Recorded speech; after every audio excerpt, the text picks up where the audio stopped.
Olá, pessoal. Sou o professor Claudinei. Vamos iniciar a nossa aula de revisão da nossa disciplina de farmacologia EAD, né, para a nossa prova de segunda etapa, né, de segunda oportunidade, tá? Fique comigo aí, vou tentar resumir as nossas unidades aí, 4, a unidade 5 e a unidade 6 do nosso curso de farmacologia, tá bom? Nessa unidade, a 4, a 5, a gente fala muito de sistema nervoso autônomo, e na unidade 6 fala mais sobre sistema nervoso central. Sou o professor Claudinei Luiz Ferreira, né, e tutor da disciplina de farmacologia na Faminas BH. Primeira coisa, falando de sistema nervoso autônomo, também conhecido como SNA, ele é subdividido em sistema nervoso simpático e sistema nervoso parasimpático. O sistema nervoso simpático é o nosso sistema nervoso de luta e fuga. Predomina aí a nossa atividade simpática, é o nosso sistema de gasto de energia. E o nosso sistema nervoso parasimpático é o nosso sistema nervoso de repouso e de digestão. E aí predomina-se a atividade parasimpática.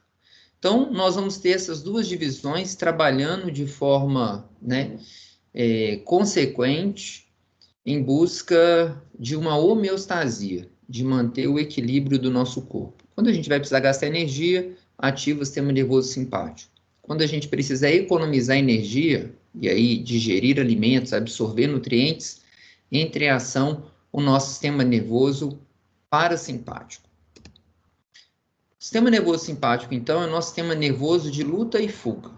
Então, para você raciocinar e entender a função do simpático, pensa, o que eu preciso para produzir energia? A gente precisa de oxigênio e glicose. Com oxigênio e glicose, a gente faz respiração aeróbica, a gente produz várias moléculas de ATP, de adenosina trifosfato. Então, todas as ações do sistema nervoso simpático vão ser ações para a gente gastar energia e melhorar a nossa atenção, concentração em relação à luta, fuga, a gasto de energia. Então, lá nos olhos, o sistema nervoso simpático ele vai dilatar a pupila. E se ele dilata a pupila, a gente fala que isso é uma midríase. Então, a gente relaxa o músculo ciliar, dilata a pupila para o indivíduo enxergar melhor. Então, vamos dilatar a pupila produzindo uma midríase. No coração, o sistema nervoso simpático vai aumentar a frequência cardíaca. O indivíduo vai sentir o coração acelerado, porque a gente aumenta a força de contração dessa musculatura cardíaca. Aumenta a frequência cardíaca para quê? Para levar mais oxigênio e glicose para todas as células do corpo. Nos vasos sanguíneos, na musculatura esquelética, nós vamos ter uma vasodilatação. A gente relaxa a musculatura desses vasos sanguíneos com a proposta da gente irrigar esses vasos sanguíneos no músculo esquelético com muito oxigênio e glicose. Por outro lado, as outras partes do nosso corpo, aquilo que a gente não vai precisar para lutar e para fugir, nós vamos ter uma vasoconstrição. E isso vai acontecer na pele, vai acontecer nas mucosas, vai acontecer nos nossos órgãos. Tanto quando o indivíduo toma um susto, a gente ativa o sistema nervoso simpático, ele fica com aquela pele pálida.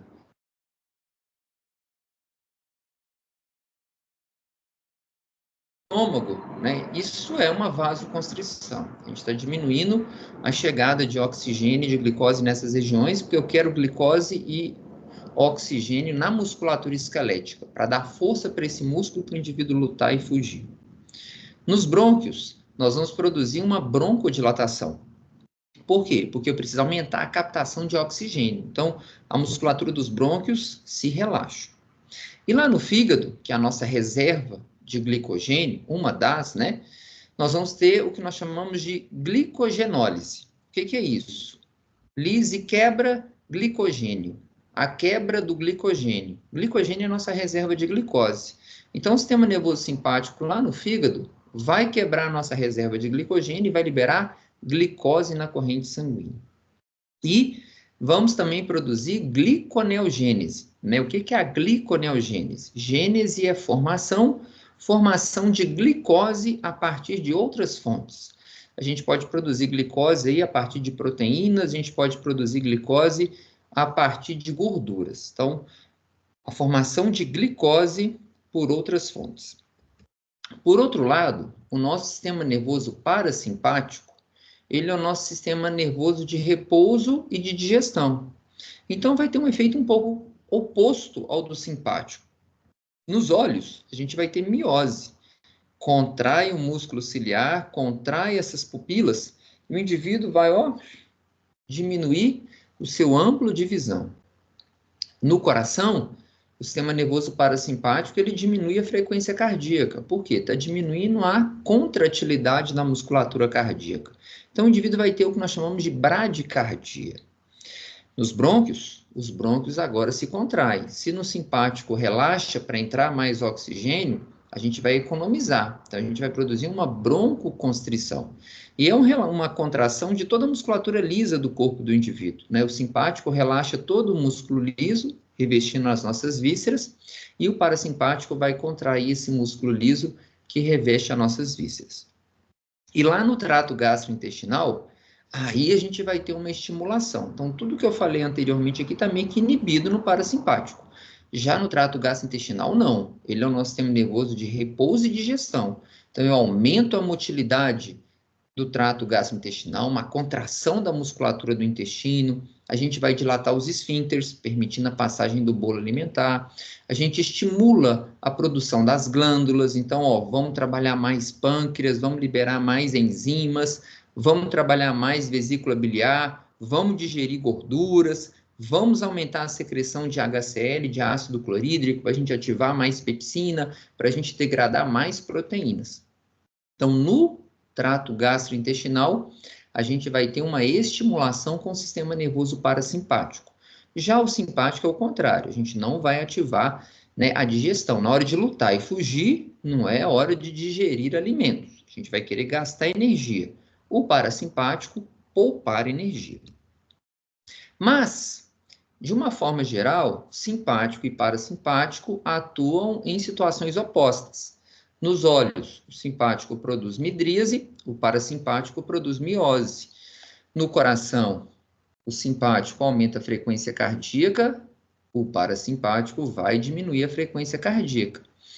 Mas existem órgãos onde o efeito ele é meio sinérgico.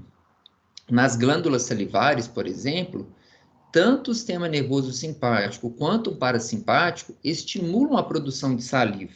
Né? O que vai mudar um pouquinho é que no parasimpático essa saliva fica uma saliva mais líquida, né? Preparando aí a digestão dos carboidratos. Já no simpático, a saliva fica uma saliva mais densa, mais espessa, com uma proposta mais de lubrificação da mucosa durante o processo de luta e fuga.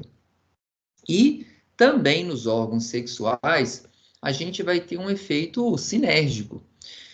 Enquanto o simpático ele estimula a ejaculação, o parasimpático estimula a ereção. E aí, com esse sinergismo de simpático e parasimpático, a gente vai ter uma relação sexual. Ok? Esses dois sistemas, eles são compostos de dois neurônios. Então, tanto o simpático quanto o parasimpático, a gente vai ter um neurônio que parte do sistema nervoso central e vai até no meio do caminho a um gânglio autônomo. E no interior desse gânglio, a gente inicia um outro neurônio que parte do gânglio e vai até o nosso tecido-alvo, que pode ser o coração, que pode ser os brônquios, que pode ser os olhos, que pode ser as glândulas, como a gente falou aqui anteriormente. Esse primeiro neurônio que parte do sistema nervoso central e chega no gânglio é chamado de neurônio pré-ganglionar. E esse neurônio que está partindo do gânglio, com a sua cabeça, né, no gânglio, e o seu axônio lá no tecido-alvo, a gente chama de neurônio pós-ganglionar, ou também chamado de neurônio pré-sináptico e neurônio pós-sináptico. Para que a gente tenha uma comunicação entre esse neurônio pré e o neurônio pós, no gânglio, a gente tem uma sinapse nervosa. E para que a gente tenha a transmissão de um neurônio para o outro, nós liberamos substâncias que vão se comunicar nesse neurônio. Substâncias essas que a gente dá o nome de neurotransmissores. Esses neurotransmissores liberados nessa fenda sináptica vão se ligar em receptores nesse segundo neurônio e permitindo com que essa transmissão, essa mensagem do sistema nervoso central chegue até o tecido-alvo. Mas também, lá no tecido-alvo, para que a gente emita essa mensagem, nós também vamos liberar neurotransmissores numa outra sinapse, né? Onde esses neurotransmissores, vamos chamar de sinapse, né? Mas uma liberação desses neurotransmissores que vão se ligar em receptores específicos no tecido-alvo. E quando a gente tem a ligação desses receptores, desses neurotransmissores nos receptores, a gente vai ter uma resposta biológica, que seja aumentar a frequência cardíaca, diminuir a frequência cardíaca, ou dilatar a pupila, contrair pupila, ou dilatar os brônquios, contrair os brônquios, aquilo que nós falamos aqui anteriormente. Então, nos dois sistemas a gente vai ter esse padrão bineuronal, ok? Nessa imagem, uma imagem que a gente tem no nosso material texto, nós temos aqui o sistema nervoso autônomo na sua complexidade. Então, de um lado nós temos o sistema nervoso simpático, o outro nós temos o sistema nervoso parasimpático. O que muda nesses dois sistemas? Olha, primeiro, de onde partem essas fibras ou esses neurônios pré-ganglionares. No sistema nervoso simpático, esses neurônios pré-ganglionares partem do sistema nervoso central, né, da medula, da posição que a gente chama de tóraco-lombar, na região torácica e na região lombar. Já o parasimpático, esse neurônio pré-ganglionar, aqui em azul, né, está partindo da posição crânio-sacral. Então, aqui a gente está saindo da tóraco-lombar, aqui sai da crânio-sacral. Uma outra diferença, que nesse sistema nervoso simpático, as fibras pré-ganglionares ou neurônios pré-ganglionares são neurônios bem curtinhos e o gânglio está muito próximo da medula. Já o neurônio pós-ganglionar, ele é bem longo, ele parte aqui do gânglio e vai até o órgão-alvo. Isso difere no nosso sistema nervoso parasimpático. Porque no parasimpático, o neurônio pré-ganglionar é um neurônio muito compridinho. E o gânglio está muito próximo do órgão-alvo, diferente do que acontece no simpático. Isso faz com que o neurônio pós-ganglionar no parasimpático seja um neurônio com uma fibra bem pequena. E quando temos essas ações nos órgãos-alvos, a gente já viu que a gente pode ter efeitos contrários. Lá nos olhos, o simpático dilata a pupila, o parasimpático contrai. Nas glândulas salivares, o efeito é semelhante. Os dois vão estimular as glândulas salivares. Quando a gente vai para o coração, o simpático aumenta a frequência cardíaca, o parasimpático reduz. Nos pulmões, né, lá nos brônquios, o simpático relaxa os brônquios, broncodilatação, o parasimpático contrai os brônquios. Lá no fígado, a gente tem no trato gastrointestinal de uma forma geral, né, o simpático a gente vai inibir o sistema digestório. Já o parasimpático, ele estimula o sistema digestório. Lá nos rins, o simpático estimula a secreção de renina, né? Uma substância muito importante pelos rins. Estimula-se também a medula da glândula adrenal, ou também chamada de suprarrenal, antigamente chamada, a secretar noradrenalina. Lá na bexiga, o simpático, ele relaxa a bexiga, porque a gente relaxa toda a musculatura lisa. Já o parasimpático contrai a musculatura lisa, então vai produzir uma contração da bexiga, facilitando a liberação da urina. Também falamos que nos nossos órgãos sexuais a gente tem um efeito cinético dos dois sistemas, simpático e parasimpático. Na divisão simpática, então, nós temos esse neurônio pré bem curtinho e o neurônio pós muito longo. Nessa primeira sinapse que acontece dentro do neurônio, isso nos dois sistemas, tá? O simpático e o parasimpático. Se aqui o neurônio pré é curto, no parasimpático é longo, mas dentro desse gânglio a gente libera como neurotransmissor a acetilcolina, nos dois sistemas. E essa acetilcolina vai se ligar nesses receptores no neurônio pós-ganglionar, chamados de receptores nicotínicos. Então, nos dois sistemas, na primeira sinapse, a gente libera acetilcolina, que se liga em receptor nicotínico. Acetilcolina, que se liga em receptor nicotínico. Mas, no simpático, quando chega no segundo neurônio, a mensagem, lá no finalzinho do axônio, libera noradrenalina. Já no parasimpático, libera acetilcolina também. Então, aqui acetilcolina e noradrenalina. No parasimpático, acetilcolina e acetilcolina. A noradrenalina vai se ligar nos seus receptores em órgão-alvo. E esses receptores a gente chama de receptores adrenérgicos, ou também chamados de receptores noradrenérgicos, do tipo alfa ou beta. Já no parasimpático, a acetilcolina vai se ligar em receptores muscarínicos. Então, dentro do gânglio, nicotínico. No órgão-alvo, muscarínico. E aí pode ser receptores muscarínicos do tipo M1, M2 ou M3. Ok? Nessa unidade 4, partindo aí dessa introdução que nós fizemos do sistema nervoso autônomo, né, de uma forma geral, o foco dela é no sistema nervoso parasimpático. Então, vamos entender um pouquinho mais a fundo desse sistema nervoso parasimpático. O neurotransmissor que é liberado nas duas sinapses, né, seja no gânglio ou no órgão-alvo, é a acetilcolina. Então, eu estou diante de um neurônio que tem a capacidade de produzir como neurotransmissor a acetilcolina. Tá? Ela aqui, ó. Como que essa acetilcolina é produzida? Para a gente produzir acetilcolina, esse neurônio ele capta do meio externo uma substância chamada de colina. Essa colina, ela entra dentro desse neurônio e ela sofre a ação de uma enzima, que é chamada de colina-acetiltransferase, que vai unir a molécula de colina com acetilcoenzima A. Acetil-CoA mais colina produz a acetilcolina. E essa acetilcolina que é produzida, ela fica armazenada em vesículas. Esse neurônio vai estar repleto, lotado de acetilcolina. Quando veio o potencial de ação, que está partindo lá do sistema nervoso central, quando ele chega lá na posição finalzinha desse neurônio, no axônio, abre-se canais de cálcio. E a entrada do cálcio do meio extracelular para o meio intra é o estímulo para a gente fundir essas vesículas repletas de acetilcolina com a fenda sináptica. E por um processo de exocitose, nós vamos liberar a acetilcolina na fenda sináptica. Essa acetilcolina, quando é liberada, ela vai em busca dos seus receptores.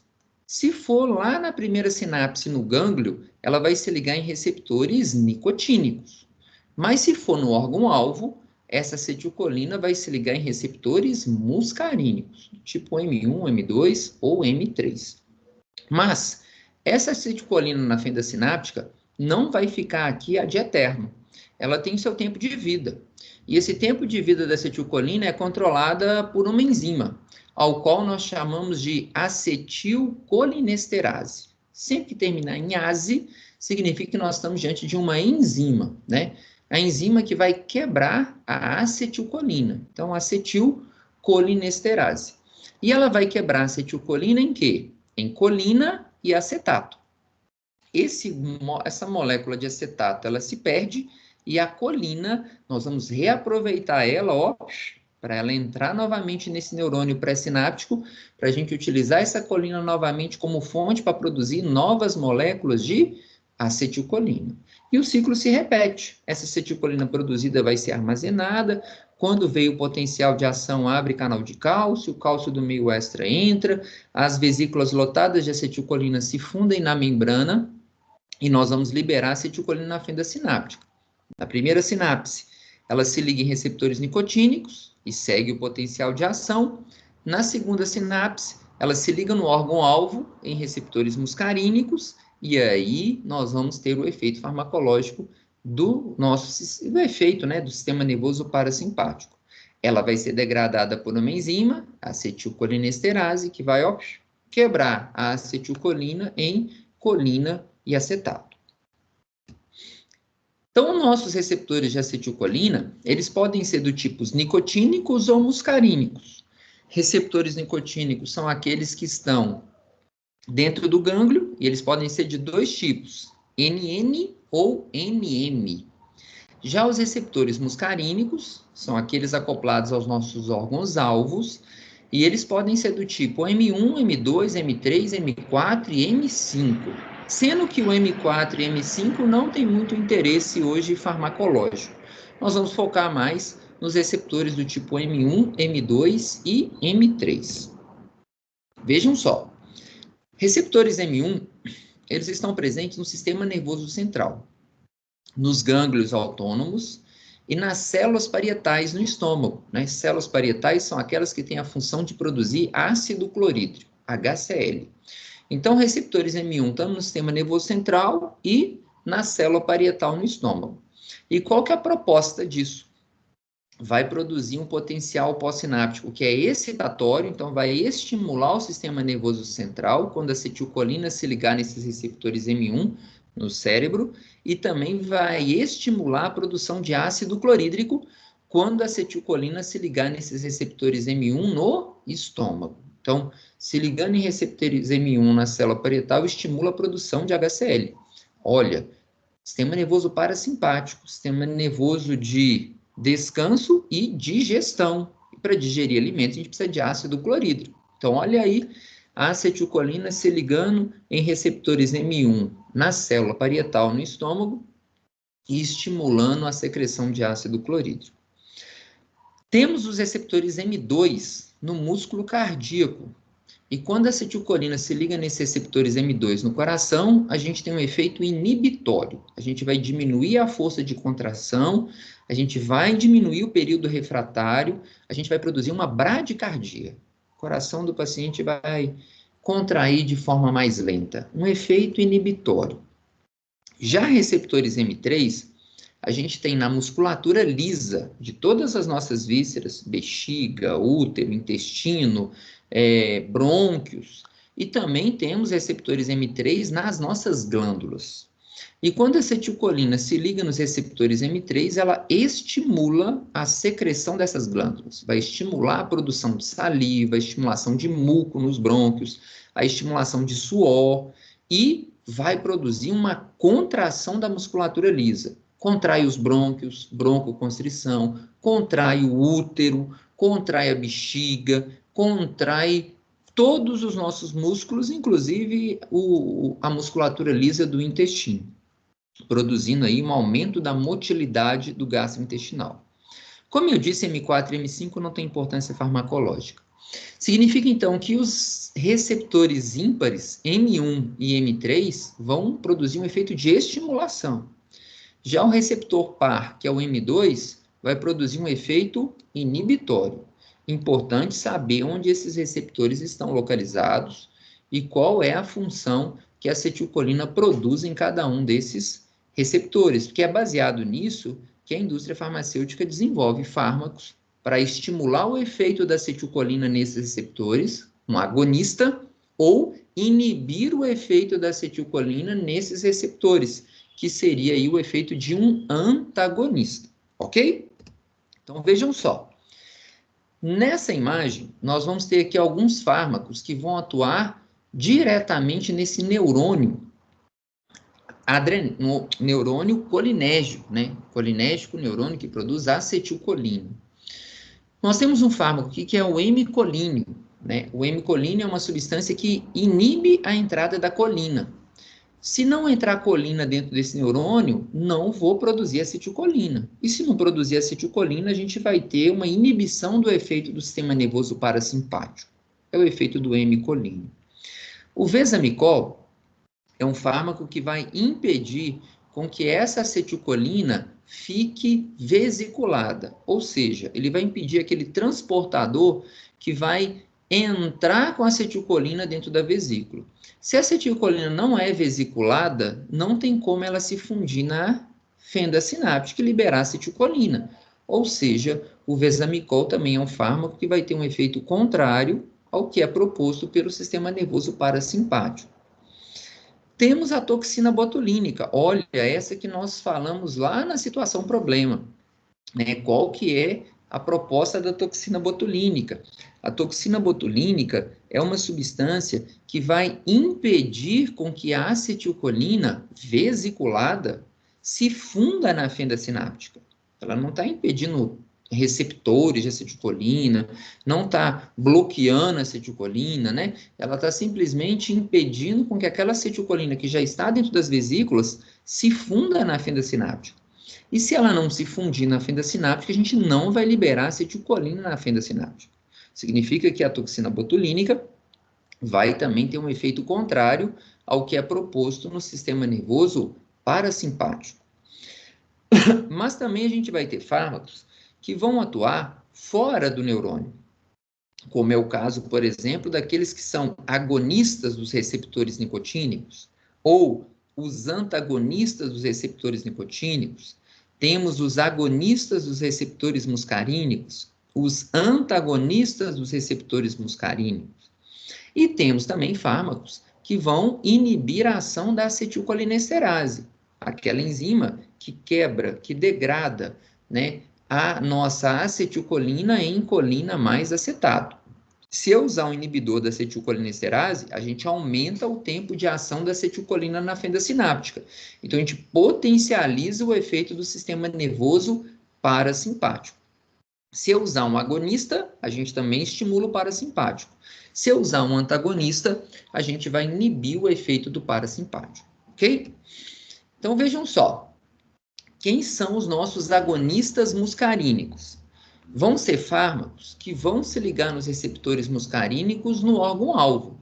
E se ele se liga nos receptores muscarínicos, como agonista, ele vai produzir uma estimulação do parasimpático.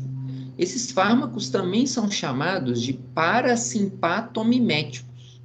Mimetismo, efeito semelhante. Vão ter um efeito semelhante ao sistema nervoso parasimpático.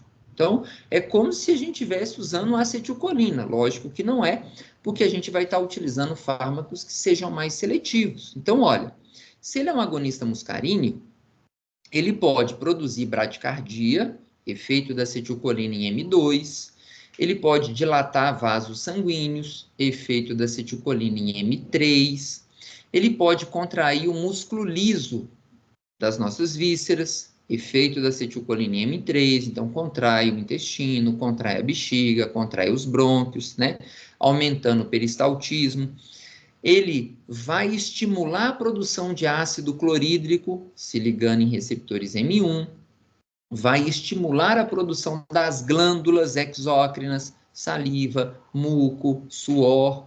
Nos olhos, vai contrair a pupila, né, contraindo o músculo ciliar. Isso leva a uma redução da pressão intraocular.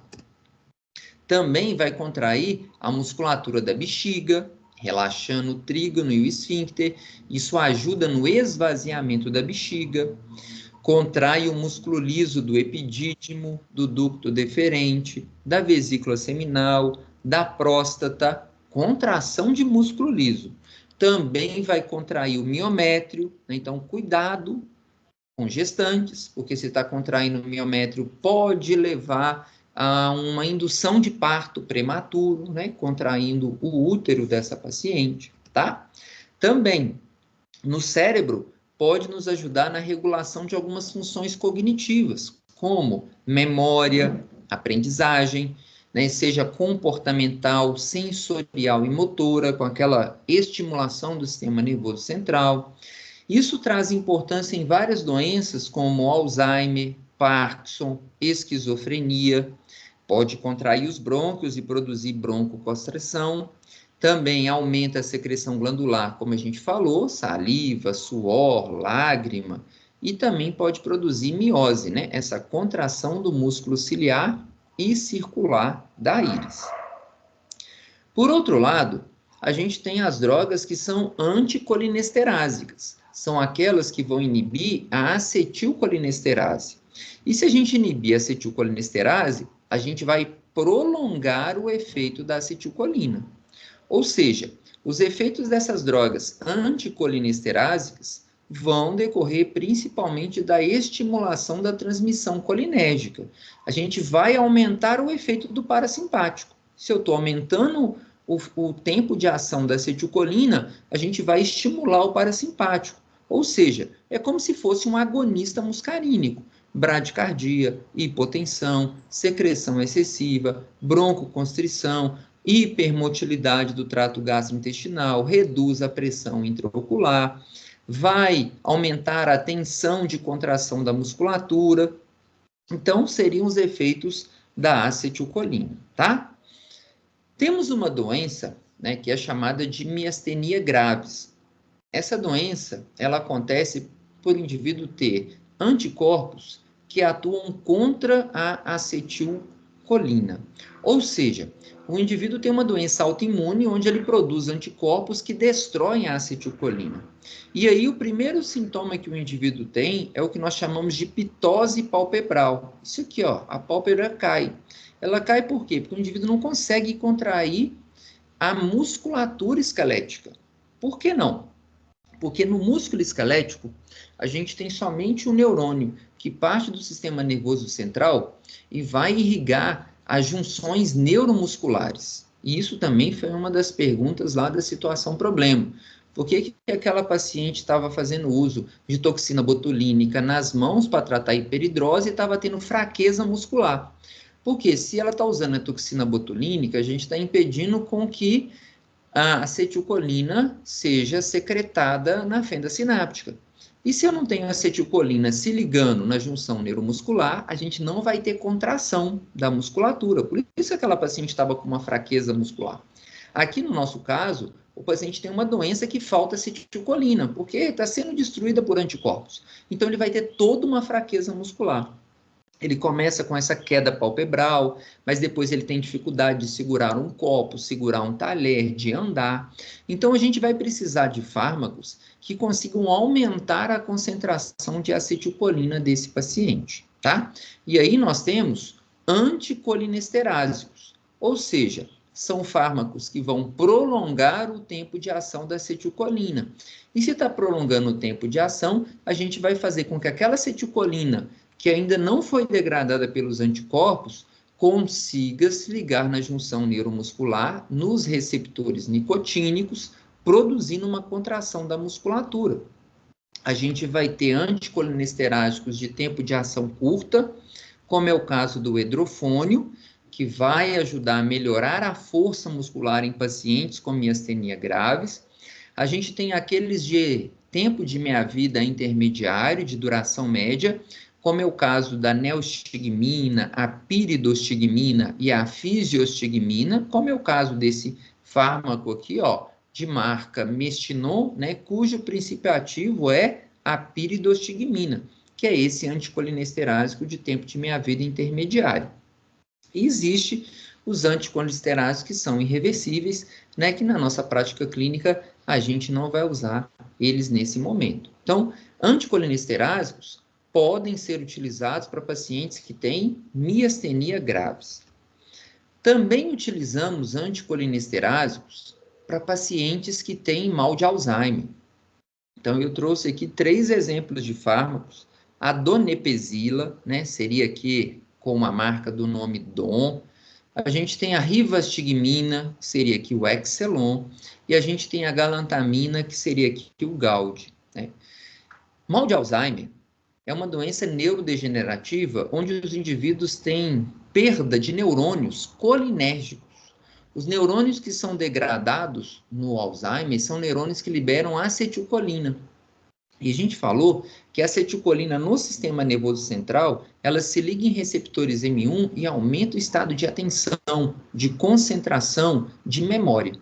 Se esse indivíduo está tendo destruição de neurônios que produzem acetilcolina, ele vai ter menos acetilcolina. Então, ele vai ter todos os sintomas de perda de memória, desvios ou perda, né, dos seus sistemas de cognição.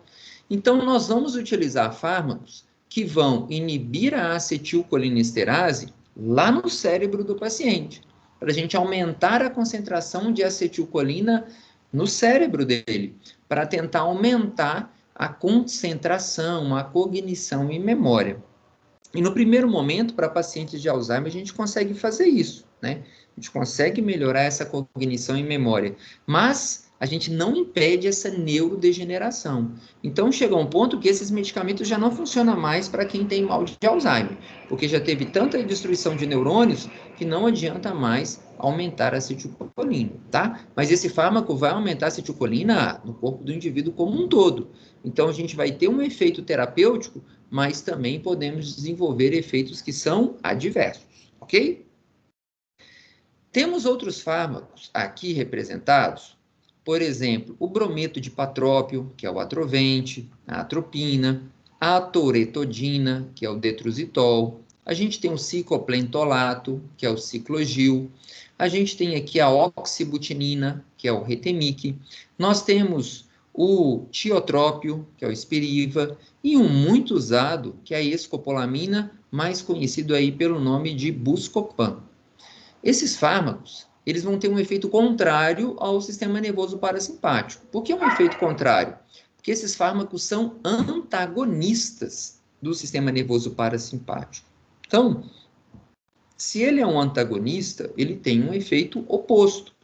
A atropina, ela vai diminuir a produção das secreções glandulares, vai produzir broncodilatação, vai produzir bradicardia, vai interferir na hipermotilidade gastrointestinal, relaxando a musculatura do intestino, vai atingir o sistema nervoso central, produzindo um efeito alucinógeno. Já a escopolamina, aí o nosso Buscopan, tem um efeito semelhante à atropina. A gente usa muito Buscopan nas cólicas intestinais ou nas cólicas menstruais. Por quê? Se eu estou com cólica, é porque eu estou com uma hipermotilidade do trato gastrointestinal. Está contraindo muito o músculo liso. Então, eu vou utilizar um fármaco para impedir com que a acetilcolina se ligue nesses receptores M3 no músculo liso. E dessa forma, a gente vai relaxar a musculatura, produzindo aquele alívio para um paciente que está com uma cólica intestinal ou uma cólica uterina, se for o caso. E não vai ter os efeitos adversos da atropina de produzir um efeito alucinógeno. Já o brometo de patrópio, ele já é mais utilizado na asma e na bronquite, quando a gente usa por via inalatória. Então, o Atrovent, geralmente a gente coloca para crianças ficarem inalando por meio de um nebulizador, e aí se a criança está inalando, eu só vou ter um efeito localizado. Eu só vou antagonizar os efeitos da acetilcolina nos receptores M3 no músculo dos brônquios. E se a acetilcolina produz broncoconstrição, se eu estou usando um antagonista, a gente vai ter broncodilatação, que é o que eu desejo. O paciente com asma e com bronquite está com broncoconstrição, os brônquios estão muito contraídos. Então, eu preciso relaxar essa musculatura dos brônquios. Entra aí o ipatrópio. A tropicamida e o ciclopentolato, os dois, são utilizados na forma de colírio. Se é um antagonista muscarínico, em vez de produzir miose, vai produzir midríase, então vai relaxar a pupila. E são fármacos muito utilizados para a gente fazer exame de fundo de olho, né? Quando você vai no oftalmologista, pinga-se ali um ciclopentolato, uma tropicamida para produzir midríase para o médico enxergar o fundo dos seus olhos, né? O oftalmologista. Então, é um medicamento muito usado, isso também para outras finalidades cirúrgicas em algumas situações.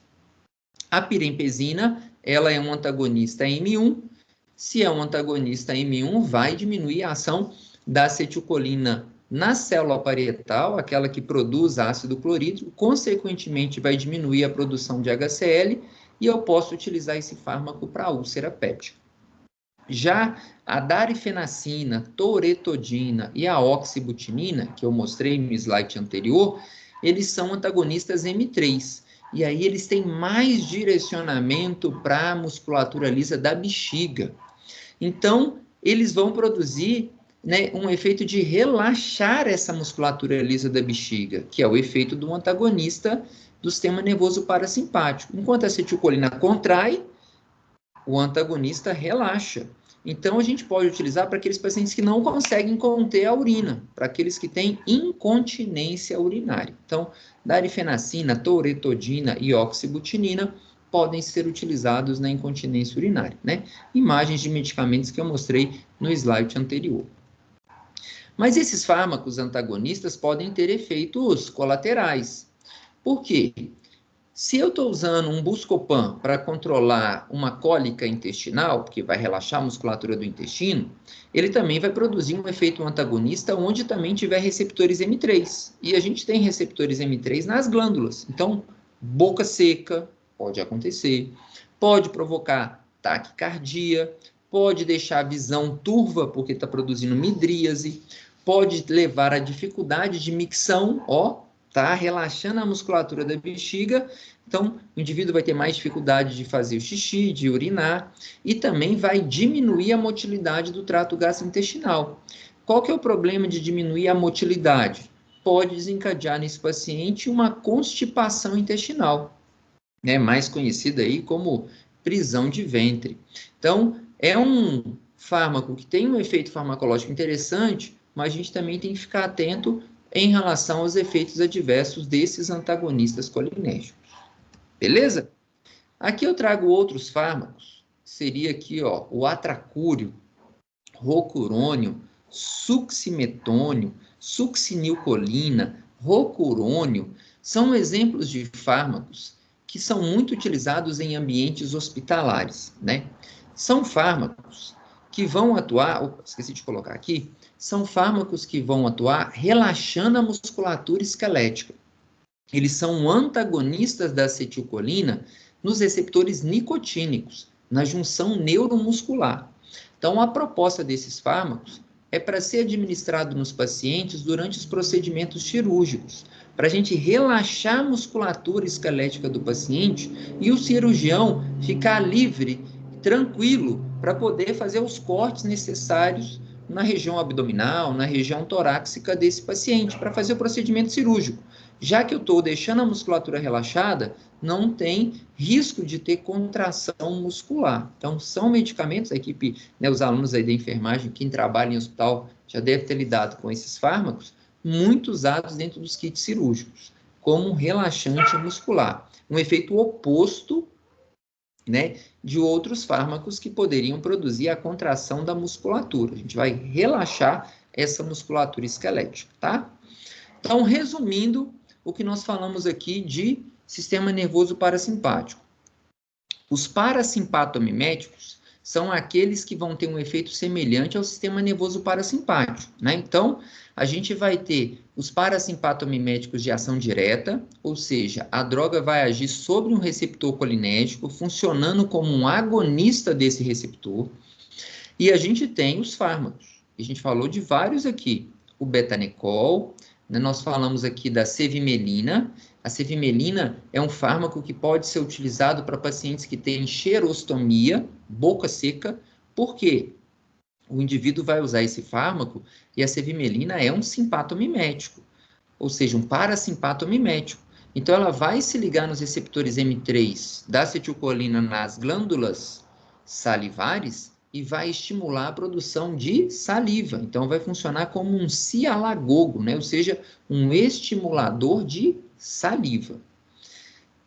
Falamos aqui de outros fármacos, deixa eu ver mais o que faltou aqui para a gente falar. O carbacol, a gente já falou que pode ser utilizado, muscarina, nicotina, pilocarpina. A pilocarpina, pessoal, também é um fármaco agonista, né, do sistema nervoso parasimpático, é extraído das folhas do Pilocarpus jaborandi, e ela vai estimular também a produção de saliva, é utilizada também em casos de xerostomia, em casos de boca seca. Temos os parasimpatomiméticos de ação indireta, como a gente falou aqui agora, ou seja, eles não agem sobre um receptor, né, da acetilcolina diretamente, o muscarínico, mas em qualquer etapa da reação, né, do sinal da acetilcolina, como, por exemplo, os inibidores da colinesterase, da acetilcolinesterase.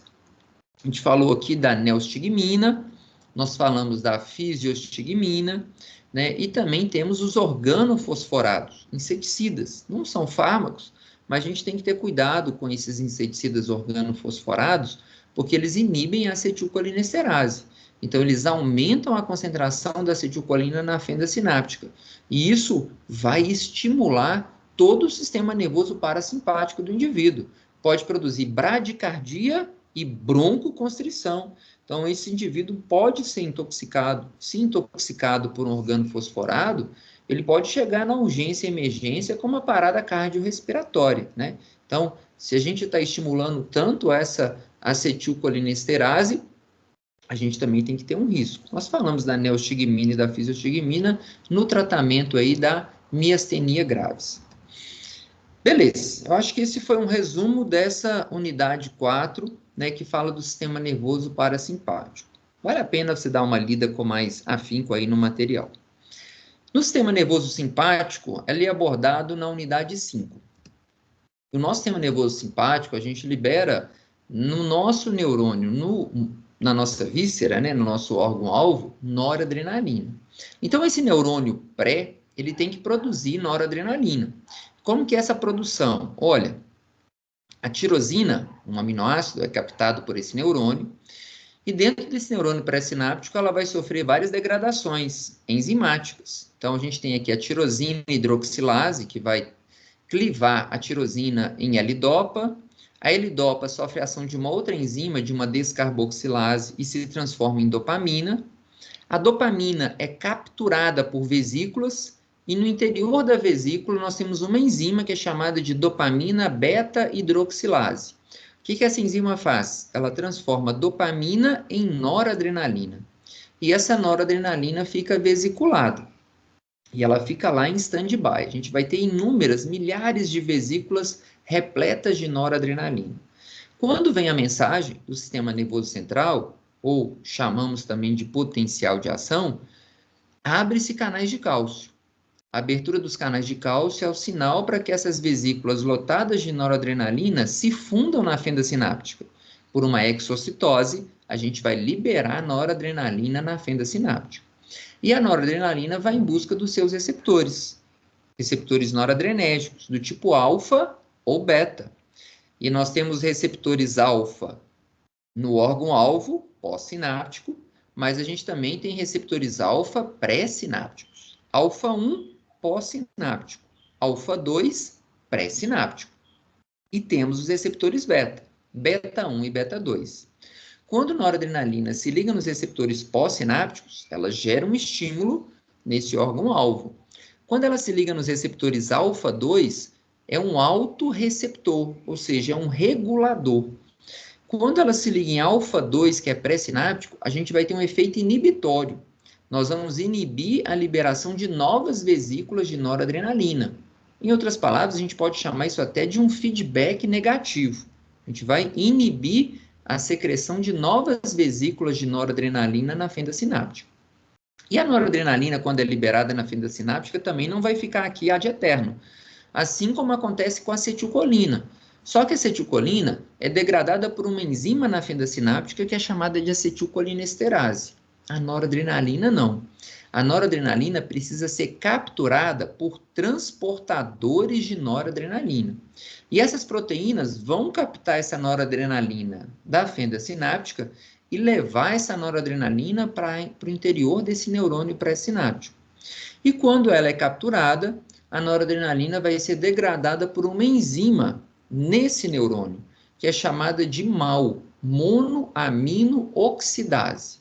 Uma enzima que vai degradar monoaminas. E a noradrenalina é uma monoamina.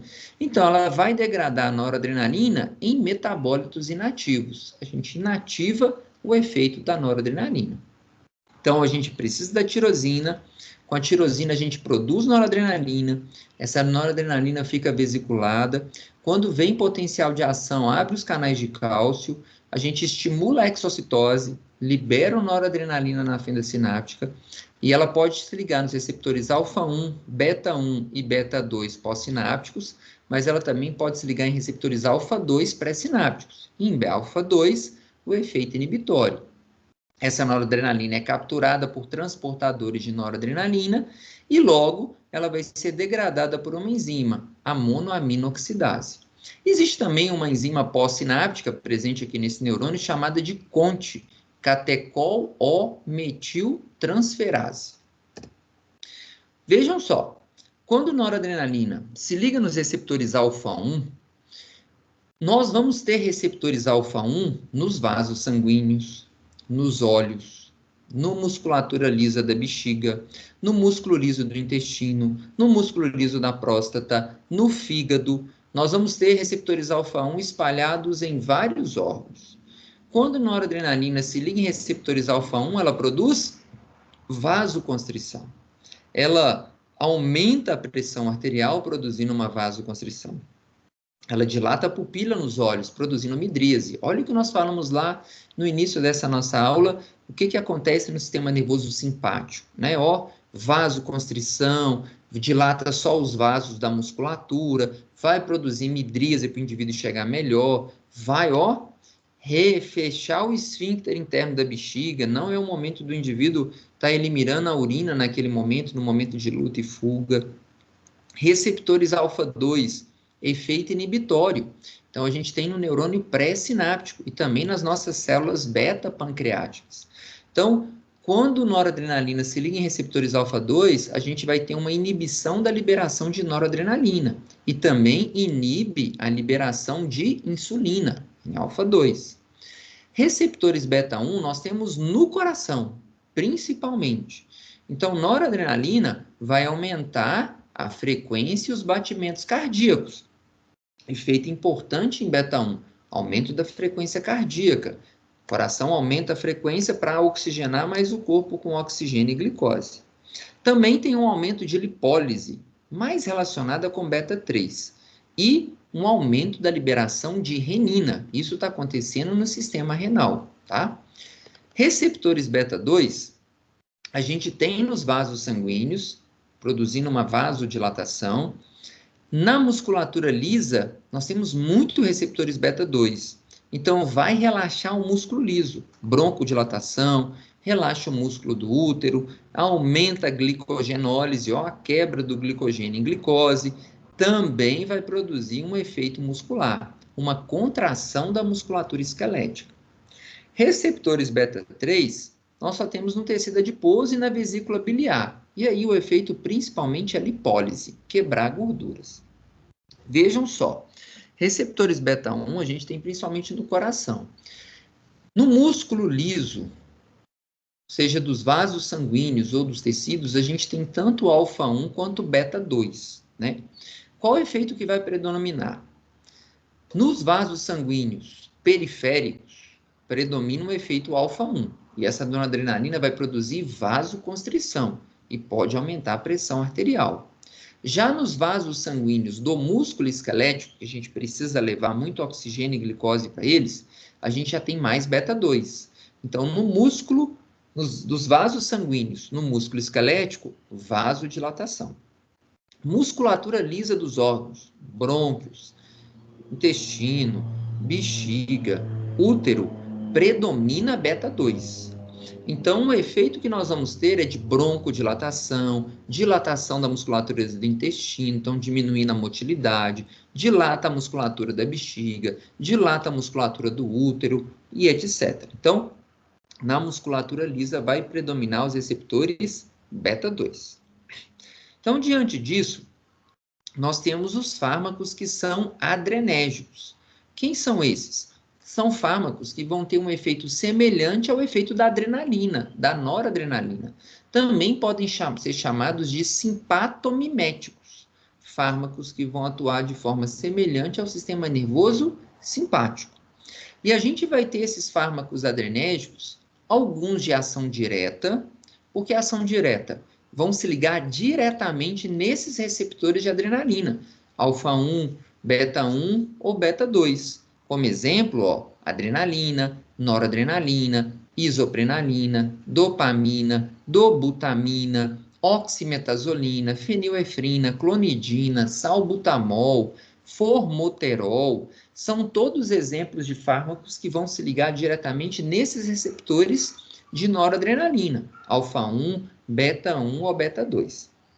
Mas, por outro lado, a gente tem aqueles fármacos adrenérgicos que são de ação indireta. Por que indireta? Eles vão aumentar a liberação de noradrenalina na fenda sináptica, mas não vão se ligar nesses receptores de noradrenalina. E aí temos como exemplo aí, por exemplo, como exemplo foi o máximo, temos como exemplo as anfetaminas e a tiramina. E temos aqueles de ação mista, que vão estimular a liberação de noradrenalina e, ao mesmo tempo, se ligam nos receptores de noradrenalina. Aí, dois exemplos, a efedrina e a pseudoefedrina. Vamos passar aqui um pouco sobre esses fármacos. Olha só. Agonistas adrenérgicos são aqueles, então, que vão se ligar nos receptores de noradrenalina, produzindo um efeito semelhante à noradrenalina. E a gente tem os receptores alfa-1, alfa-2, beta-1 e beta-2. Então, a noradrenalina, e aí, pessoal, também chamada de norepinefrina. Então, norepinefrina e noradrenalina, a gente está falando da mesma substância. E epinefrina e adrenalina, a gente também está falando da mesma substância, tá? Noradrenalina vai se ligar em todos os receptores, só que ela tem uma predisposição maior pelos receptores do tipo alfa, 3 cruzinhas, e uma predisposição menor para o tipo beta. Beta 1, 2 cruzinhas, e beta 2, 1 cruzinha apenas. Já a adrenalina, ela também se liga em todos os receptores, mas ela tem uma predisposição maior em se ligar nos receptores beta 1 e receptores beta 2 do que nos receptores alfa. Então, por exemplo, eu estou diante de um paciente que está numa parada cardiorrespiratória. Ele está com o coração muito fraquinho e os brônquios bem contraídos. Olha, na urgência e emergência, a gente vai administrar adrenalina. Por quê? Porque ela vai se ligar nos receptores beta 1 e vai estimular a frequência cardíaca do paciente. E ela vai se ligar nos receptores beta 2 e vai relaxar a musculatura dos brônquios. Então, eu consigo aumentar a frequência cardíaca e aumentar a frequência respiratória desse paciente, usando a adrenalina. A noradrenalina já vai ter uma especificidade maior nos receptores alfa, principalmente aí produzindo uma vasoconstrição, né? Seria um efeito mais interessante com a noradrenalina. A partir das duas moléculas, que são os nossos neurotransmissores, a indústria farmacêutica desenvolveu outros fármacos. Então, por exemplo, o isoproterenol é um fármaco que não se liga em receptores alfa, ele só liga em receptores beta. E ele vai se ligar ao mesmo tempo em beta 1 e beta 2. Ou seja, se eu utilizar um fármaco desse para tratar uma broncoconstrição, muito comum em paciente que tem asma, eu trato a asma do paciente, dilato os brônquios, mas eu vou aumentar muito a frequência cardíaca. Esse paciente vai ter uma taquicardia reflexa. Isso significa que hoje o isoproterenol a gente nem usa mais, por conta desse risco associado. Eu teria uma indicação terapêutica, mas eu teria aqui um efeito adverso do isoproterenol. Nós não usamos. Para tratar a asma, a gente vai dar preferência por esses aqui, ó, a terbutalina, o salbutamol. Por quê? Comparando com o isoproterenol, eles também não se ligam nos receptores alfa, mas eles têm 3 cruzinhas no beta 2, importante para dilatar os brônquios, mas ele tem uma cruzinha apenas em beta 1, menos efeito no coração desse paciente. Por isso a gente usa muito aerolim, né, que é o salbutamol na asma, para dilatar os brônquios.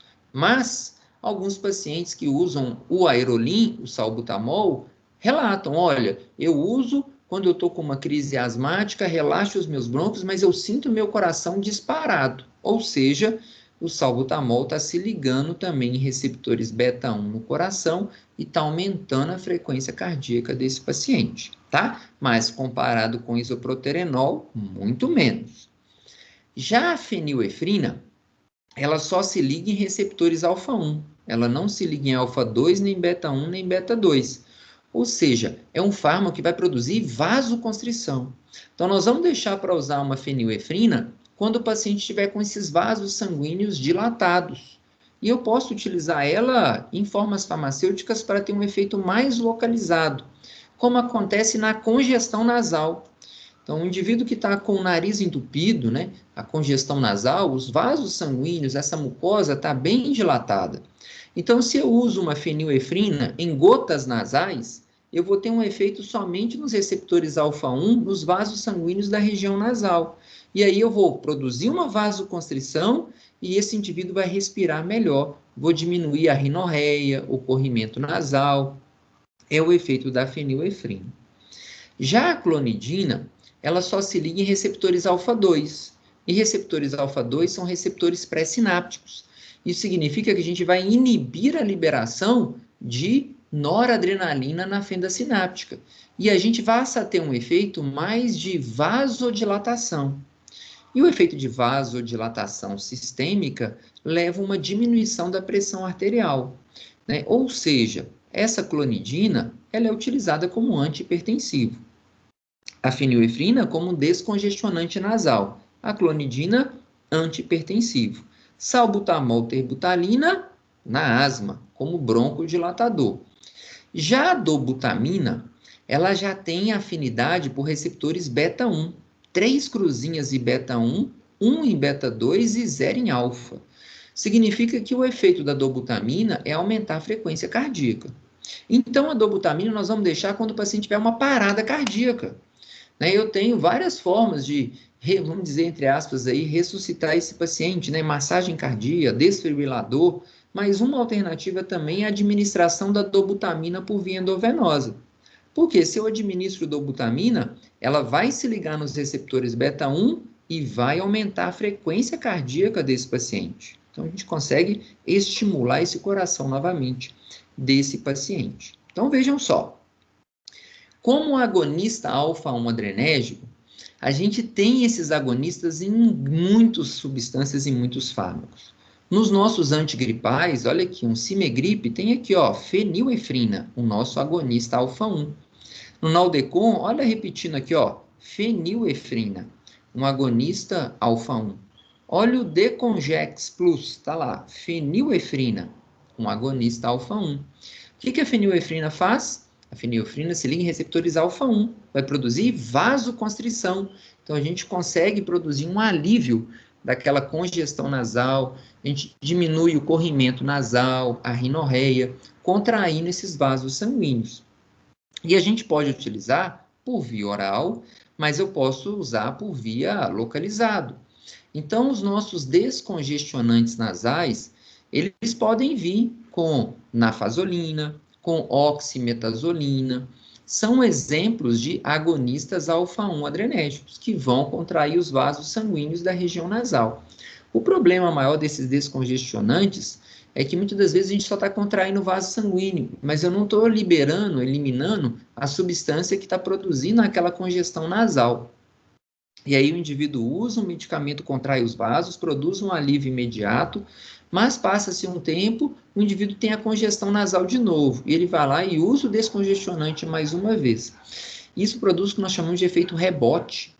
Então, tem muita gente aí que é viciado em descongestionante nasal, tá? Temos também essas formas farmacêuticas na apresentação em colírio, solução oftálmica. Com qual proposta? Se eu estou usando um agonista alfa-1, a gente vai produzir uma vasoconstrição na região ocular, nos olhos. Daí o nome do produto aqui, ó, Claril, dá claridade, né? A gente vai utilizar esses fármacos na hiperemia ocular, ou seja, aquele olho vermelho. O olho do paciente está avermelhado porque os vasos estão dilatados. Então, eu uso um colírio desse nos olhos, que é um agonista alfa-1, e a gente vai produzir uma vasoconstrição, ok?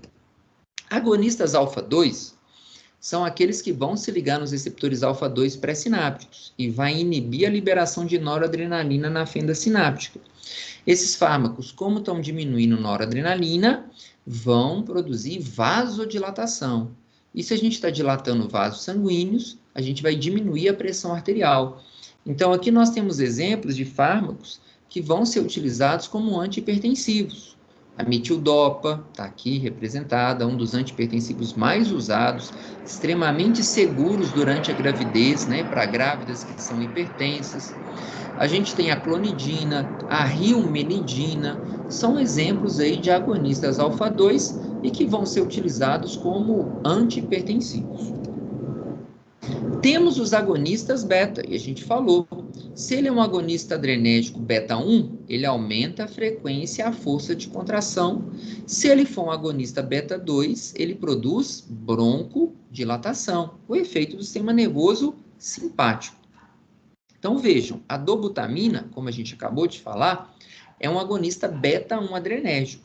Se ela é um agonista beta 1, ela vai aumentar a frequência e a força de contração dessa musculatura.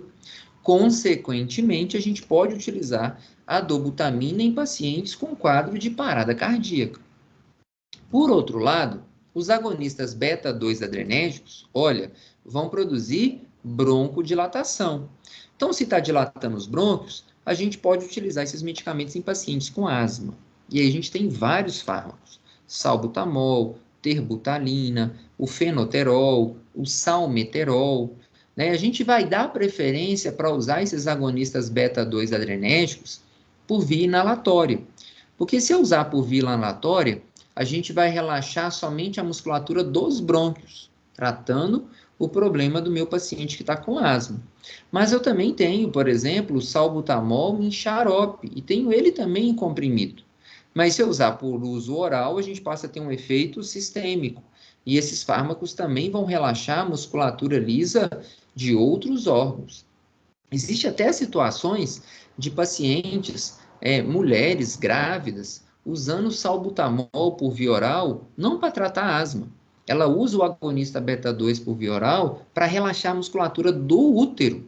Ou seja, a mulher começou a entrar em trabalho de parto antes da hora, proposta aí uma tentativa de um parto prematuro, o médico pode pedir para ela fazer uso do salbutamol por via oral para relaxar a musculatura do útero e ela não ter contração uterina. E aí eu deixo ela usando o salbutamol até próximo da idade gestacional. E aí, quando está próximo do parto, ela tira o medicamento, tem contração e a criança nasce. Então, esses medicamentos vão relaxar a musculatura lisa dos órgãos, ok?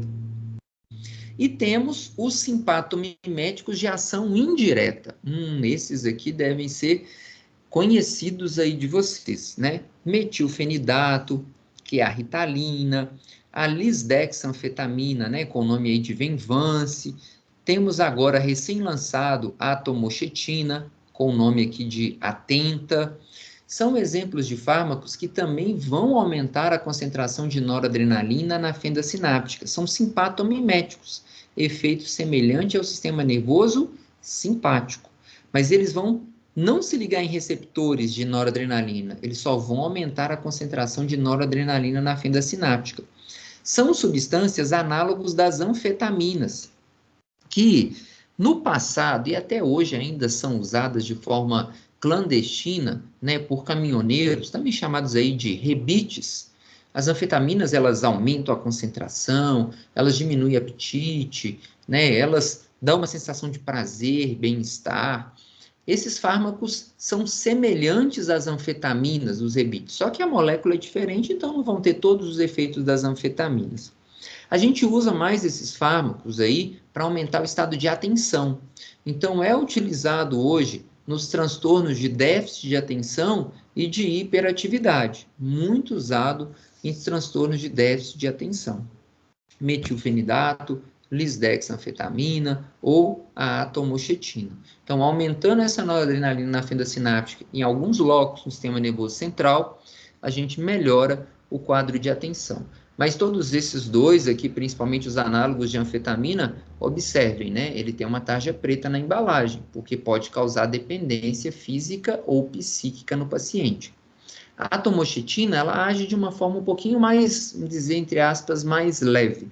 E ela não vem com essa tarja preta, ela vem com a tarja vermelha na embalagem. Contrário dos agonistas, nós temos os antagonistas, também chamados de fármacos antiadrenérgicos, ou também chamados de simpatolíticos. Lítico, lise, quebra, aquele que quebra o efeito do simpático. Então, antiadrenérgico, antagonistas adrenérgicos, simpatolíticos, estamos falando dos mesmos fármacos. E olha, a gente pode ter antagonistas só dos receptores alfa, antagonistas alfa ou bloqueadores alfa. A gente pode ter os antagonistas só dos receptores beta ou antagonistas beta, e temos aqueles que são antagonistas mistos, que vão antagonizar receptores alfa e também receptores beta. Dentro dos antagonistas alfa, olha, tem aqui a fentolamina, a prazosina, a tanzulosina, doxazosina, vamos falar daqui a pouquinho. Dentro dos antagonistas beta, a gente tem o propanolol, nadolol, atenolol e outros mais. E dentro dos antagonistas mistos, a gente tem aqui a cebutolol, pindolol, carvedilol, labetolol e outros mais. Vamos ver cada um deles aqui agora. Dentro dos antagonistas alfa, lembrando, nós temos receptores alfa 1 e alfa 2. Esse fármaco aqui, chamado de fentolamina, ele é um agonista não seletivo. Então, ele vai antagonizar tanto receptores alfa 1 quanto receptores alfa 2. e ele tem muitos efeitos adversos. Então, na prática, hoje a gente não usa muito mais a fentolamina. No passado era um fármaco que foi bastante usado. Por que não se usa mais? Porque hoje a gente tem fármacos mais específicos para alfa-1 e para alfa-2. Então, o inespecífico a gente acaba diminuindo o uso dele. Dentro dos antagonistas alfa-1 adrenérgicos específicos, tá aqui, ó, prazosina, doxazosina, né, aterazosina, tanzulosina. Se ele é um antagonista alfa-1, ele é diferente do agonista. O agonista a gente acabou de falar, por exemplo, da fenilefrina, que é utilizada como descongestionante, porque ela dilata os vasos sanguíneos. Se eu uso um antagonista alfa, em vez de dilatar, ele vai contrair esses vasos sanguíneos. Desculpa, em vez de contrair, a gente vai relaxar os vasos sanguíneos. A fenilefrina, como agonista alfa-1, contrai os vasos. Por isso a gente usa como descongestionante. A doxazosina é um antagonista. Então a gente vai relaxar os vasos. Se relaxa vaso sanguíneo, diminui a resistência vascular periférica. Se diminui resistência vascular periférica, diminui pressão arterial. Então, são medicamentos utilizados como antihipertensivos. Mas, na prática, hoje, esses medicamentos foram direcionados mais para problemas relacionados à próstata. A hiperplasia prostática benigna, onde o indivíduo tem um aumento do tamanho da próstata. Então, como uma proposta da gente interferir nesse músculo liso da próstata, então, para ajudar o paciente, né, que tem hiperplasia prostática, quem tem HPB, né, os homens com HPB, geralmente ele vai ao banheiro com muita frequência, né, porque a gente está pressionando a bexiga, mas a próstata está tão aumentada que ela contrai o ureter. Então, ele vai no banheiro muitas vezes, mas urina muito pouquinho. Ele tem ali uma micção muito retrógrada, e isso leva muita dor. Então, o paciente com hiperplasia vai muito ao banheiro, urina pouco e sente dor. Esses fármacos vão modificar essa estrutura da próstata e da bexiga.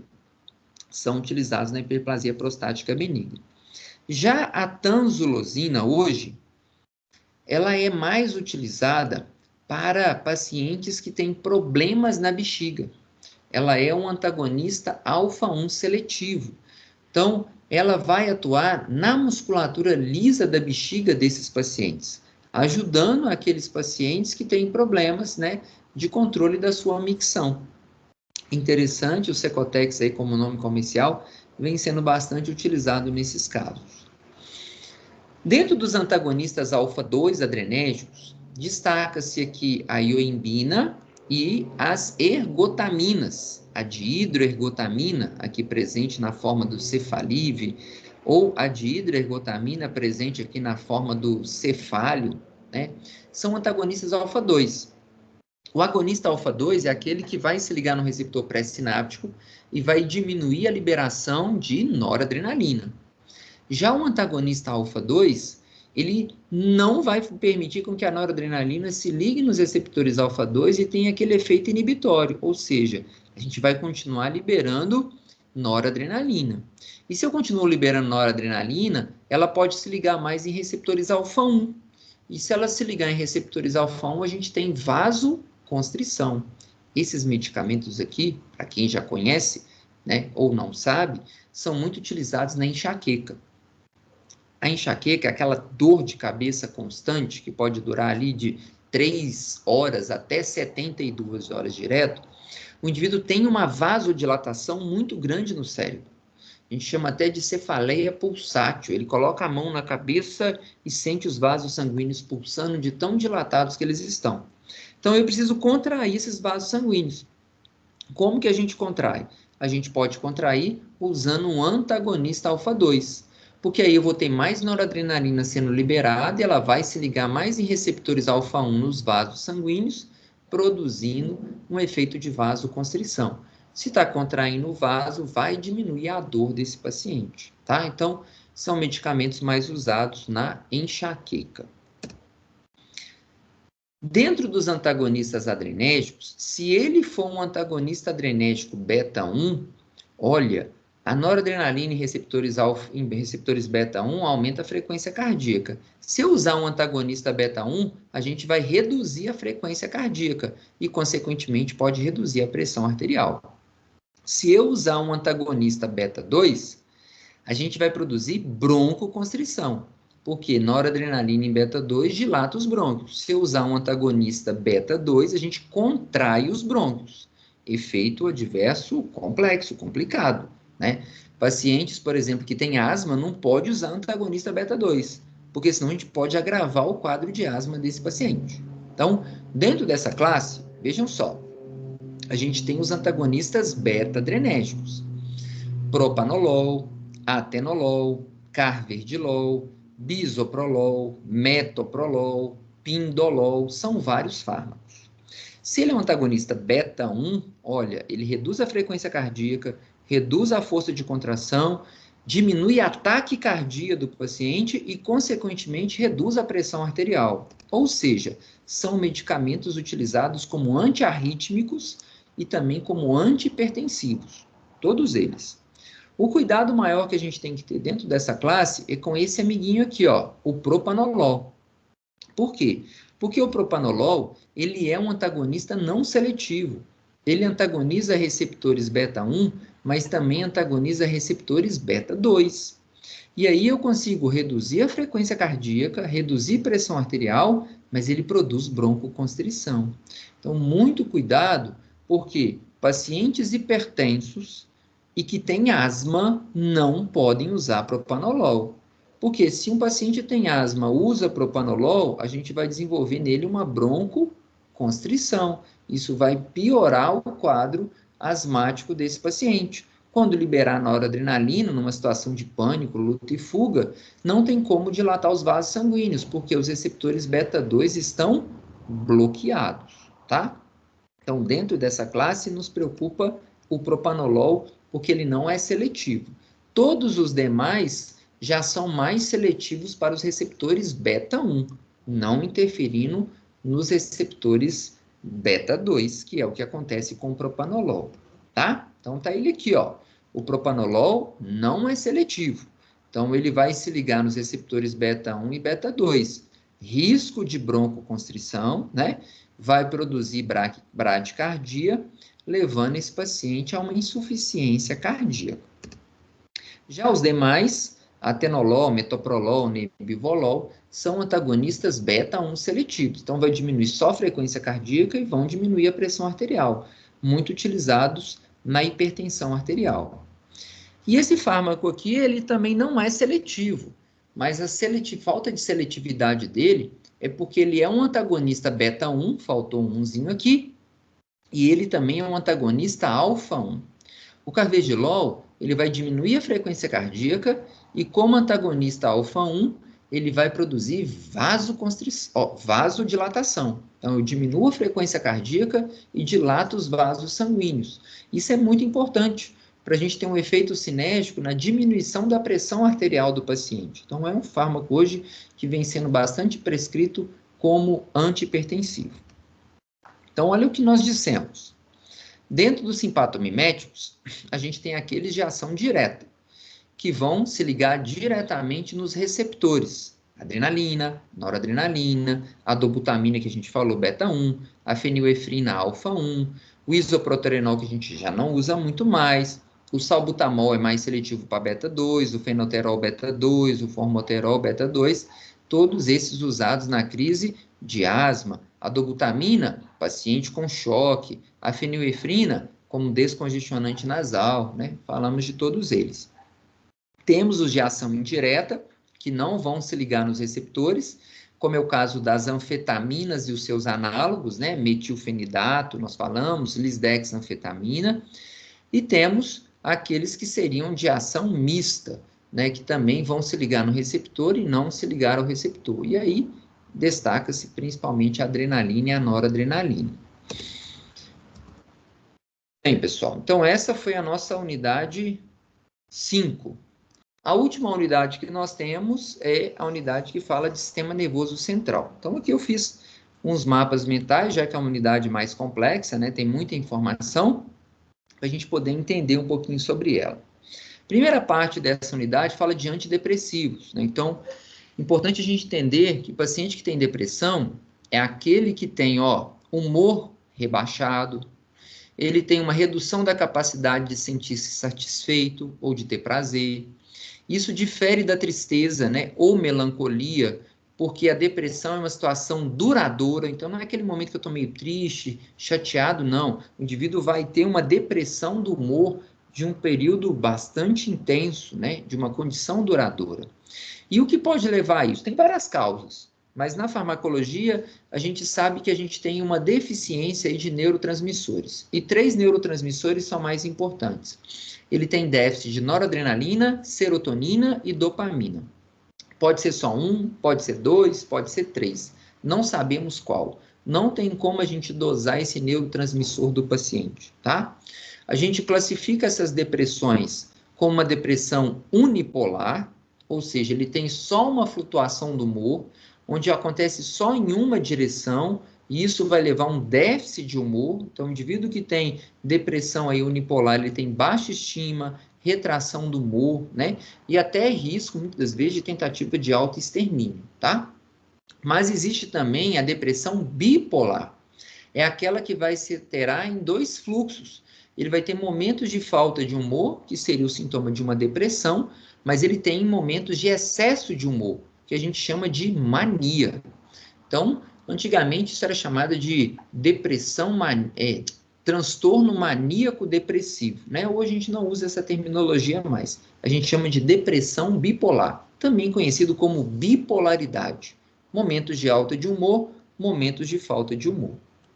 Quais os sintomas que o indivíduo tem? Ó, ele vai ter sintomas emocionais como aflição, apatia, pessimismo, baixa estima, fica muito indeciso, perda de motivação, e isso leva a alterações biológicas, perda de libido, perda do sono, perda de apetite, retardo do pensamento, né? Sintomas da depressão.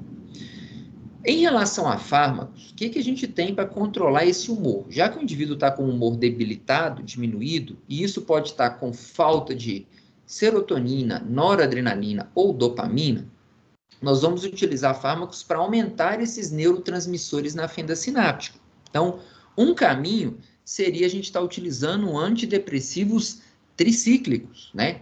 Esses antidepressivos tricíclicos, eles vão inibir aquela proteína que recapta noradrenalina, que também vai inibir a recaptação de serotonina. Então, o antidepressivo tricíclico, ele vai aumentar a quantidade de noradrenalina e também aumentar a quantidade de serotonina, desses 2 neurotransmissores. Nós temos a classe dos inibidores seletivos de recaptação de serotonina. Esses fármacos só vão inibir a recaptação da serotonina. Então, a gente vai aumentar a concentração de serotonina na fenda sináptica desse paciente. A gente só vai aumentar serotonina. Nós temos os inibidores da monoaminoxidase, aquela enzima que degrada a noradrenalina que a gente falou, mas ela também degrada serotonina e também degrada dopamina. Então, quando o paciente usa o inibidor da MAO, a gente aumenta as 3 substâncias ao mesmo tempo: serotonina, noradrenalina e dopamina.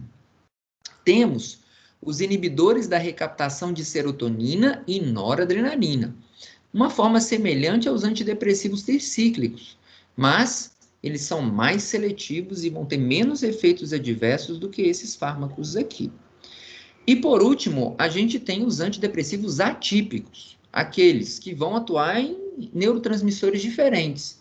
Um vai só aumentar dopamina e serotonina, o outro noradrenalina e dopamina. Então, foge do padrão, a gente chama eles de antidepressivos atípicos. Dentro dos antidepressivos tricíclicos, aquela primeira classe que eu mostrei, nós temos como exemplo a amitriptilina, amoxapina, clomipramina, desipramina, imipramina, nortriptilina, a trimilcipromina. São antidepressivos que vão aumentar a noradrenalina e serotonina, mas tem vários efeitos adversos esses fármacos, sabe? Provoca muita sonolência, mexe com histamina, pode mexer também com acetilcolina e pode produzir constipação intestinal. São medicamentos que têm um pouco mais de efeitos adversos. Nós temos os inibidores seletivos da recaptação de serotonina. Só vai aumentar a serotonina. A fluoxetina é a mais usada, mas a gente tem aqui o escitalopram, sertralina, paroxetina.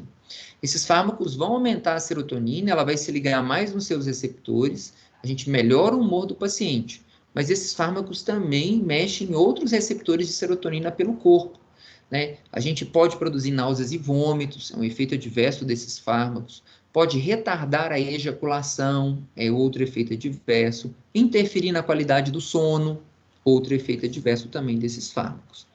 E temos aqueles que são mais seletivos, os inibidores seletivos de recaptação de serotonina e noradrenalina. São os mais novos. Venlafaxina, desvenlafaxina e a duloxetina. Então, são exemplos aí de fármacos que vão ter menos efeitos adversos. Eles vão aumentar a serotonina e noradrenalina. Temos os inibidores da MAO, são aqueles que vão ter mais efeito adverso, porque aumenta 3 neurotransmissor. Nós temos aqui dois tipos de monaminoxidase, a monaminoxidase A e a B. A A, ela é mais importante no quadro de depressão, a B tem mais relação com mal de Parkinson. Então, a gente tem alguns fármacos aqui que são usados na depressão, né, principalmente esses amiguinhos aqui, tranilcipromina, né, clorgilina, maclobemida. Já a seleginina, ela é mais específica para mal B, e aí se usa mais ela no mal de Parkinson, tá? E dentro dos atípicos, a gente tem a mirtazapina. A mirtazapina bloqueia os receptores alfa-2 e os receptores de serotonina, por isso que é atípico.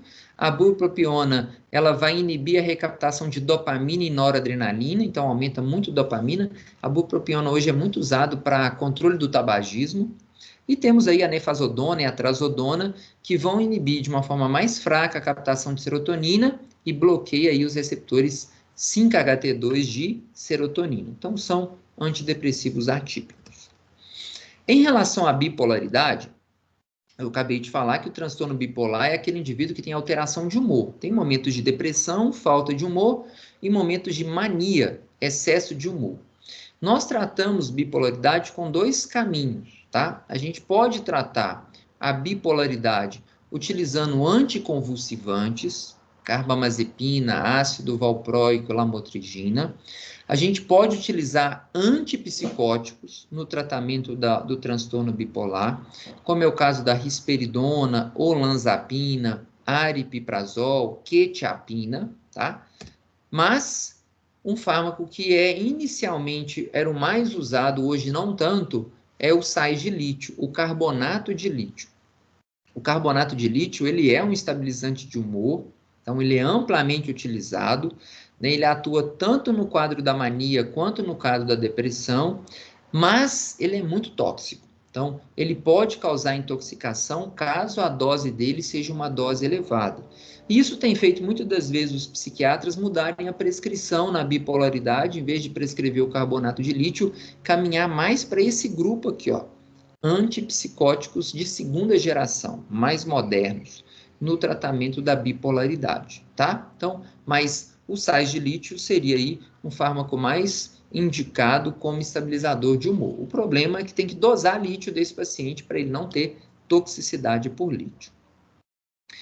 Dentro do controle da ansiedade e da insônia, nós utilizamos os ansiolíticos. Então, também são chamados de sedativos e hipnóticos.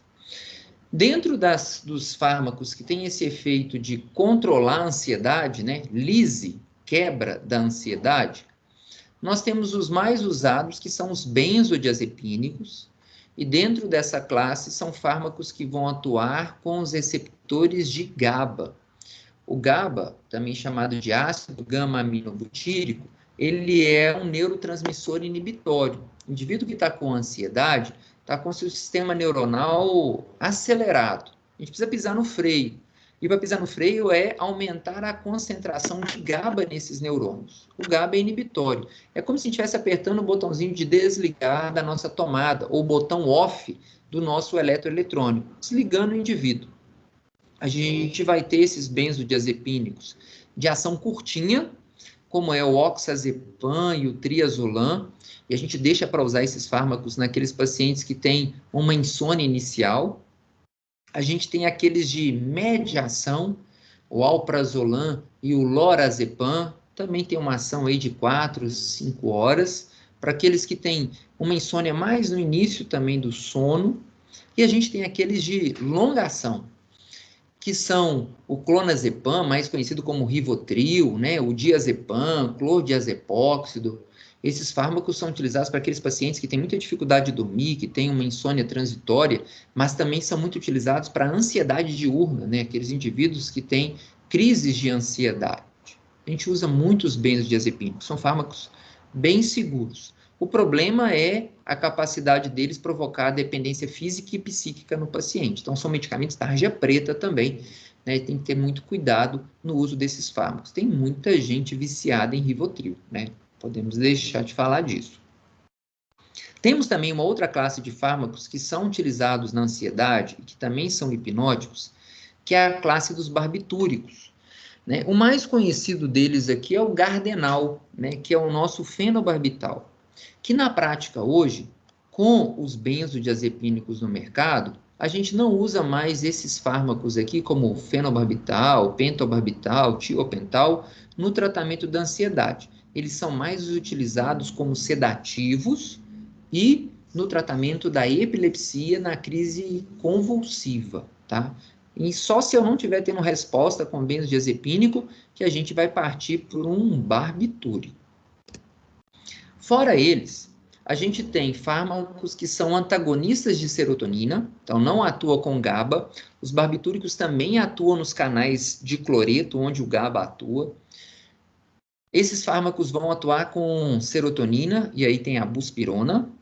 E também existe caso de usar um beta-bloqueador adrenérgico, um propanolol, né? Porque o propanolol ele vai diminuir a contração da musculatura esquelética. Então, pode levar uma sensação de tranquilidade no indivíduo, né? Talvez tem gente que usa aí para tremores das mãos, quando fica nervoso, propanolol, ou quando vai tirar a carteira de habilitação, né? O pé fica tremendo ali na embreagem. Usando um antagonista inespecífico, né, o propanolol, a gente também vai antagonizar receptores beta-2. E aí eu evito aquela contração na junção neuromuscular, efeito relaxante. Cuidado que não pode usar propanolol com essa finalidade em pessoas que têm asma, tá? Porque senão ele pode ter uma broncoconstrição severa.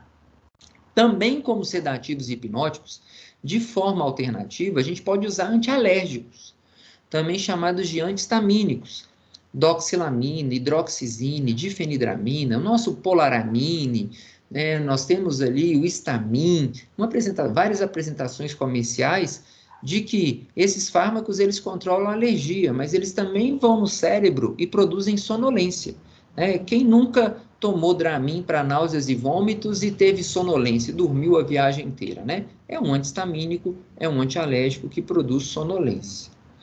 E temos o que nós chamamos hoje de fármacos ES, né? São fármacos que não são benzodiazepínicos, mas que vão atuar em locais semelhantes aos benzodiazepínicos. Atua de forma semelhante ao clonazepam, o diazepam. E destaca-se aqui o zolpidem, né? Então, o zolpidem ele é um hipnótico muito rápido, um efeito acelerado. E aí a gente teve até uma nota recente agora, né, de que esses medicamentos precisam de receita azul porque eles provocam amnésia.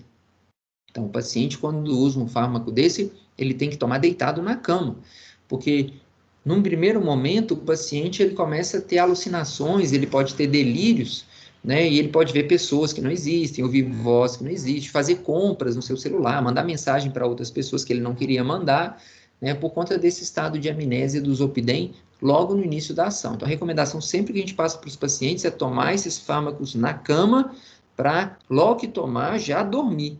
E tira o celular de perto para não ter problema de mandar mensagem, fazer compras que não queriam ser feitas. Então, são não benzodiazepínicos, tá? Então, dentro desses nossos fármacos, os benzodiazepínicos, a gente tem aqueles de ação curta, média e longa, que eu já falei, e a gente pode estar utilizando esses fármacos para aliviar a ansiedade, né? Também podemos utilizar como pré-anestésico, tratamento da insônia, crises de epilepsia, controle de abstinência de álcool e também controle de abstinência de drogas ilícitas, né? Pessoas que eram dependentes de cocaína, maconha, crack. Também no tratamento da plasticidade muscular na paralisia cerebral, também na tetania, né? Para diminuir essa contração da musculatura. Como mecanismo de ação, que eu já falei, eles são agonistas do GABA, né? O GABA é um neurotransmissor inibitório. Então, aumenta a frequência da abertura desses canais de íon cloreto, gera uma hiperpolarização no neurônio e eles conseguem inibir essa transmissão neuronal. Por isso que eu estou apertando o botãozinho de off. Estou desligando o indivíduo, tá? Se o indivíduo se intoxicar com benzodiazepínico, a gente tem um antídoto no mercado, que é chamado de flunazenil. O flunazenil, ele é um antagonista desses receptores de GABA, então isso a gente deixa lá na urgência e emergência. E esses fármacos vão ter como efeito adverso, né, sonolência, confusão mental, amnésia, que eu acabei de falar, comprometer a coordenação motora, muitas vezes o indivíduo ainda acorda sobre o efeito do benzodiazepínico ainda dopado, né, risco de acidente, de trabalho, de trânsito, e são fármacos tarja preta que podem provocar dependência nos pacientes. Em relação à farmacocinética, a gente pode estar utilizando por via oral, por via intramuscular, por via intravenosa, se distribuem rapidamente por todo o tecido, mas são secretados pelo leite materno. Cuidado, né, durante a amamentação, tá? Já os barbitúricos são fármacos que são separados por tempo de ação. O tiopental tem uma ação muito rápida, geralmente 20 minutos, e a gente utiliza o tiopental para desligar o paciente o mais rápido possível. Ele é utilizado como indutor de anestesia. Então, muitos anestesistas, né, durante os procedimentos cirúrgicos, já aplicam tiopental por via endovenosa para produzir um efeito de desligar esse paciente rapidamente. A gente tem o de ação intermediária e o gardenal, o fenobarbital, que é de ação prolongada. Então, eles podem ser utilizados como anestésicos, como anticonvulsivantes, nas crises de ansiedade e também como sedativos. Como que eles atuam? Vão bloquear o impulso nervoso também, desligando o paciente, atuam nos mesmos receptores de GABA, eles abrem os canais de íon cloreto e, produz uma hiperpolarização. Então, a gente bloqueia o impulso nervoso. Por isso, aperta o botão de off do indivíduo, tá? Também são usados por via oral, por via intramuscular, por via intravenosa. São fármacos que atravessam a placenta, né? Muito cuidado com grávidas, gestantes. E o grande problema desses fármacos é que eles são indutores enzimáticos. Olha o que nós vimos na primeira etapa. Eles aceleram as enzimas que metabolizam os fármacos, as enzimas do citocromo P450. Também, se a gente tiver uma urina com pH um pouquinho mais básico, uma urina mais alcalina, a gente aumenta a excreção dos barbitúricos também. Efeito adverso, também pode provocar dependência física, esses medicamentos são mais arriscados, pode produzir morte numa dose maior, também pode provocar dependência, tem efeito da indução enzimática, produz sonolência, risco de acidentes, náusea e também vertigem. Outro grupo que tem nessa unidade são dos antiepilépticos, ou anticonvulsivantes, né? O indivíduo com epilepsia, ele está com uma hiperestimulação do seu sistema nervoso central em algumas regiões no cérebro, e isso pode provocar nós temos vários tipos de epilepsia. A mais conhecida é aquela tônico-clônica, né? Que o paciente cai no chão, contrai, relaxa, fica se contorcendo, mas existem outras, como crise de ausência, muitas das vezes, né? O paciente fica ali parado, muito comum em crianças, ela para ali no tempo e de repente ela volta de novo à sua atividade, né? Então, a etiologia de uma epilepsia é descarga elétrica normal em alguma das regiões no córtex cerebral. Isso leva a um desequilíbrio na proporção, né, de moléculas que são excitatórias e também inibitórias. Pode ter mais efeito inibitório, por isso o indivíduo deu aquela desligada, né? Ele ficou ali paralisado, está acordado, mas ele não está sabendo o que está acontecendo ao seu redor. Ou excitatório, contração muito grande da musculatura. E esses neurônios, eles vão transmitir essas informações de forma desorganizada. Os benzodiazepínicos são usados como antiepilépticos. Então, eles como antagonista do GABA, tudo que a gente falou aqui agora, todos os benzodiazepínicos são usados. Os barbitúricos também são usados, porque a gente vai estar dando essa desligada, bloqueando esse impulso nervoso, e aí é muito usado o fenobarbital, né, o Gardenal, né, na epilepsia, mas existem outros fármacos. A gente tem, por exemplo, as carboxamidas, é o caso aí da carbamazepina, oxicarbamazepina. Esses fármacos, eles vão atuar diretamente no neurônio, eles vão bloquear o potencial de ação. Esses fármacos vão bloquear os canais de sódio. E se eu bloqueio o canal de sódio que faz a transmissão do potencial de ação, a gente bloqueia o potencial de ação. Então, vou diminuir o impulso nervoso. É o mecanismo de ação desses fármacos, muito usados na epilepsia. As succinimidas, é o caso da etoxsuccinida, metoxsuccinida, enquanto a carbamazepina bloqueia os canais de sódio, as succinidas bloqueiam os canais de cálcio, mas com a mesma proposta, bloquear o potencial de ação, bloqueando o impulso nervoso. Temos o ácido valproico, que é o valproato de sódio, também conhecido, ele diminui os canais de sódio, semelhante ao que acontece com a carbamazepina, bloqueando também o potencial de ação. Temos a trimetadiona, que é uma oxalidinodiona, que o mecanismo de ação dela não é bem esclarecido. A gente não sabe como que ela age. Temos as idontoínas, aí eu tenho a fenitoína, que é um fármaco bastante usado, e ela vai atuar nos canais de sódio também. Bloqueando os canais de sódio, a gente diminui o impulso nervoso. E temos fármacos mais recentes, como é o caso da vigabatrina, lamotrigina, felbamato, gabapentina, cada um deles com um mecanismo de ação específico. A vigabatrina, ela inibe a GABA transaminase, é uma enzima que degrada o GABA. Então, se eu estou inibindo a enzima que degrada o GABA, eu estou aumentando o tempo de ação do GABA, que é um neurotransmissor inibitório. A lamotrigina, ela atua nos dois canais. Ela inibe os canais de sódio e de cálcio ao mesmo tempo. O felbamato, também não sabemos do mecanismo de ação dele. A gabapentina, né, que ficou aqui embaixo, ela estimula a liberação do GABA. Então, ela vai aumentar a concentração do GABA. Existem outros fármacos mais novos, né, que o professor, quando montou esse material, ele não colocou para vocês. Mas a gente tem o levetiracetam, né, tem outros fármacos que também são utilizados hoje na epilepsia, tá? Mas segue mais ou menos o mesmo raciocínio. Um outro tópico abordado na unidade é psicose, esquizofrenia, né? Então, nós temos os antipsicóticos. A esquizofrenia é um indivíduo que tem excesso de dopamina. Então, o excesso de dopamina em algumas vias dopaminérgicas, principalmente na via mesolímbica, leva o indivíduo a ter delírios, alucinações, desordem de linguagem, né? Ele tem um discurso desorganizado, um comportamento catatônico, fica muito agitado.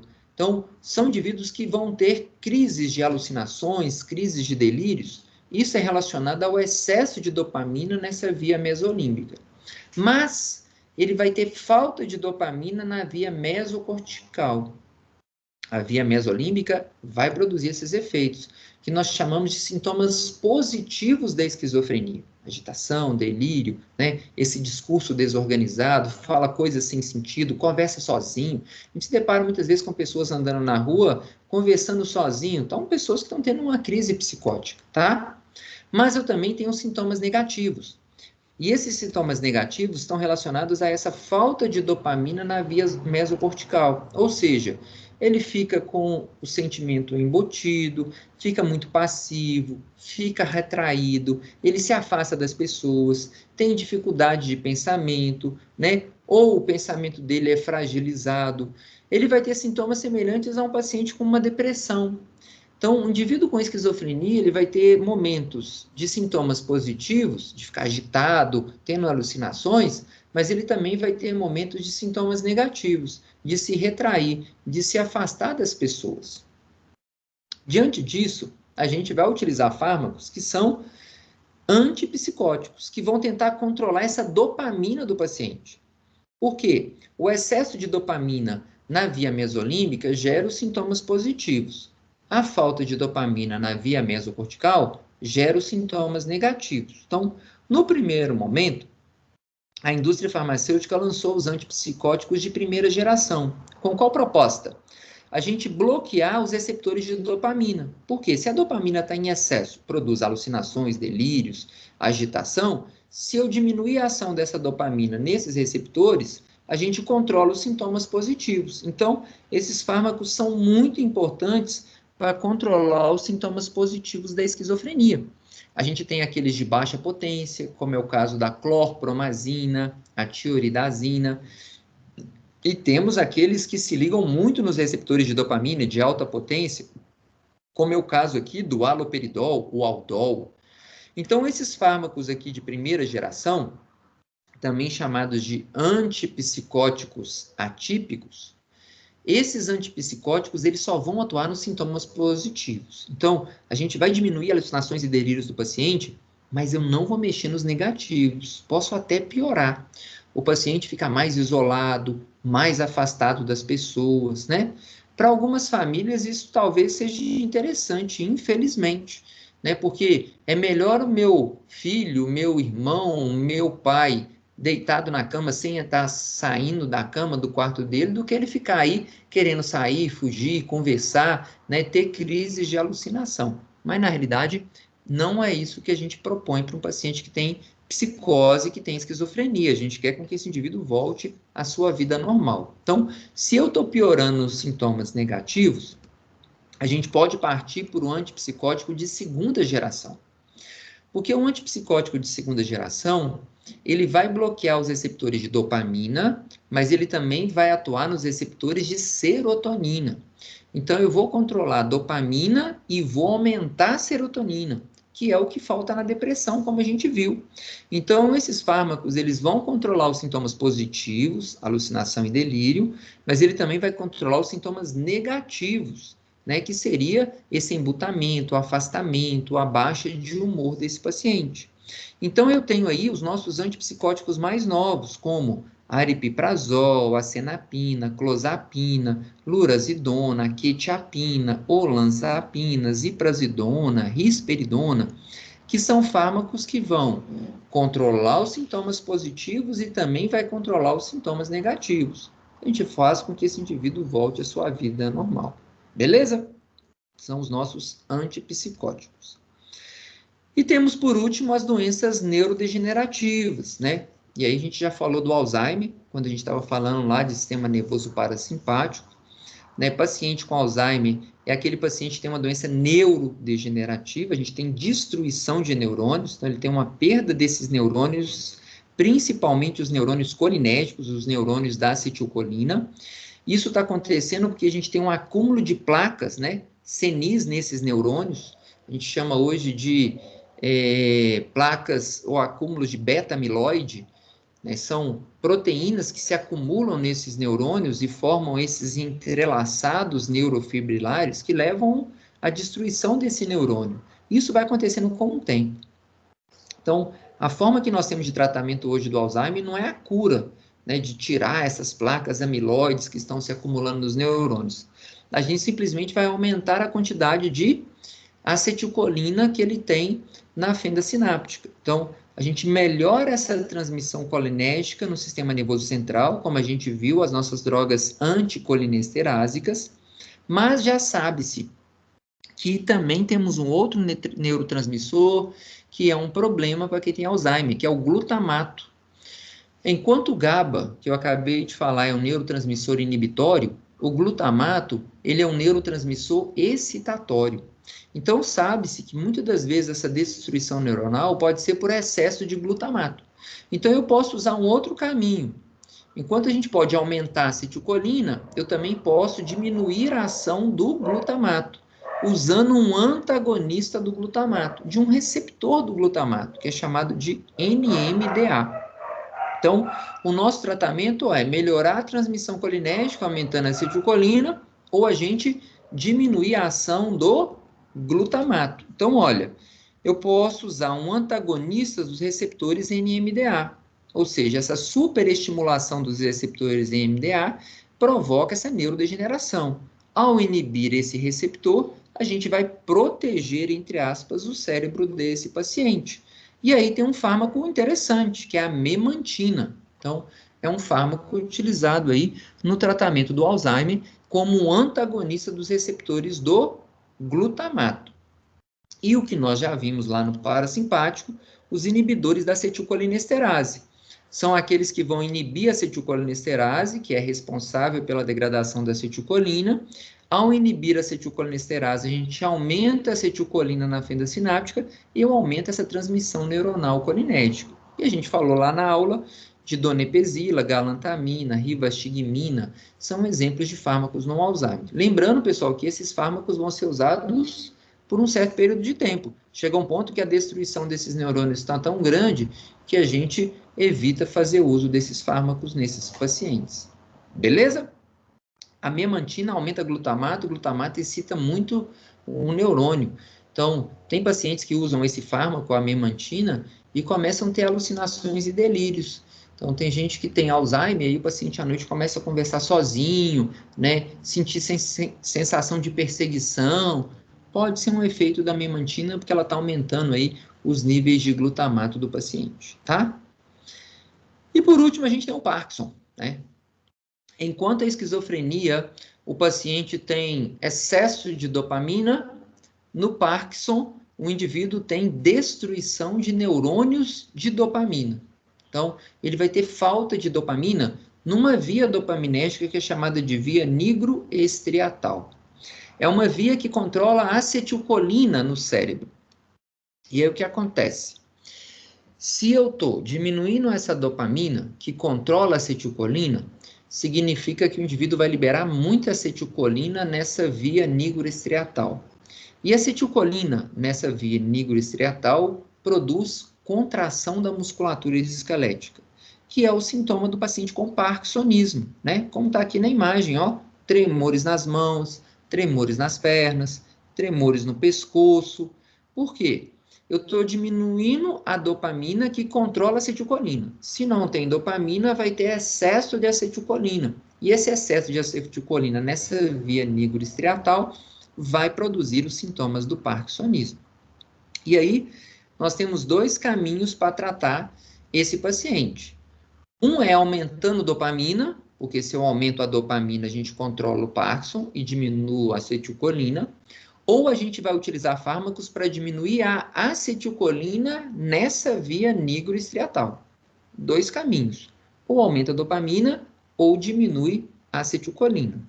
Então, dentro dos precursores de dopamina, a gente tem, por exemplo, a levodopa. A levodopa, ela é um precursor da dopamina, né? E ela vai aumentar os níveis de dopamina no cérebro do paciente.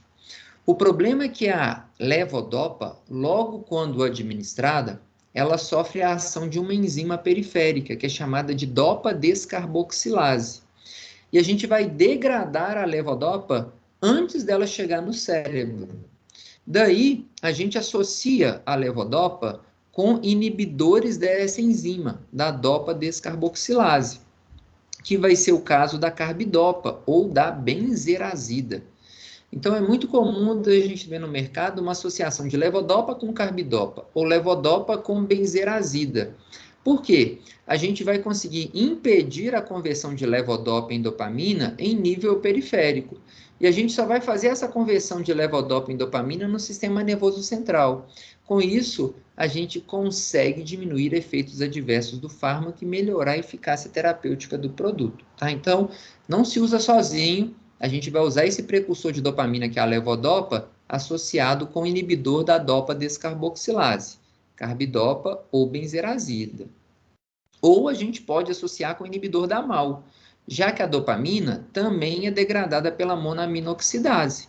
Se eu inibir a MAO, a gente aumenta a quantidade de dopamina. Então, inibindo essa enzima, a gente aumenta a dopamina. Vai ser o caso da selegilina ou da rosagilina. Também são medicamentos utilizados no parkinsonismo. Temos também os anticolinérgicos, que são os fármacos que vão inibir a ação da acetilcolina. Acabamos de falar que no Parkinson, o paciente tem níveis de acetilcolina aumentados. Então, se eu diminuir a acetilcolina, a gente vai controlar os tremores musculares. Então, aqui a gente tem o biperideno, é um fármaco bastante utilizado, né, no tratamento desses pacientes com mal de Parkinson. Também podemos utilizar fármacos que são bloqueadores da captação de dopamina. Eu evito a captação dela, deixando essa dopamina por mais tempo na fenda sináptica. É o que acontece com a amantadina, também chamado aí de Mantidan no mercado, mais um fármaco. Também temos os antagonistas dopaminérgicos. Eu vou utilizar um fármaco que seja um agonista desses receptores dopaminérgicos, ou seja, ele vai estimular a dopamina. E aí a gente tem, por exemplo, aqui a bromocriptina, o pramipexol, o ropinerol. E a dopamina também é degradada pela CONT, aquela enzima pós-sináptica. A MAO é pré-sináptica e a CONT pós-sináptica. Inibindo a CONT, a gente aumenta o tempo de vida da dopamina na fenda sináptica. E aí tem o tolcapone aqui como exemplo de um fármaco inibidor da catecol-O metiltransferase. Então, pessoal, esse era o assunto que eu tinha para abordar com vocês nessa nossa revisão para a segunda prova de vocês. É muito conteúdo, né? Não vou deixar de falar isso, não vou falar que mentira, né? A gente tem unidade 4, unidade 5, unidade 6.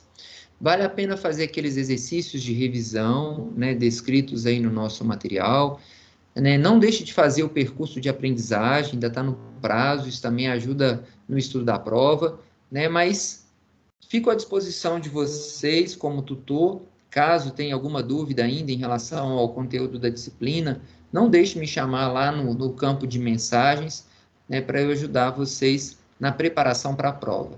Desejo a todos uma excelente prova e espero que você não precise chegar lá no exame final, né, que a gente consiga ser aprovado aí já diretamente na segunda prova, tá bom? Mas precisando, pode me procurar que eu estou à disposição em ajudá-los. Um abraço, fica aí um abraço bem apertado do professor Claudinei, desejando a vocês uma excelente prova aí de farmacologia, ok?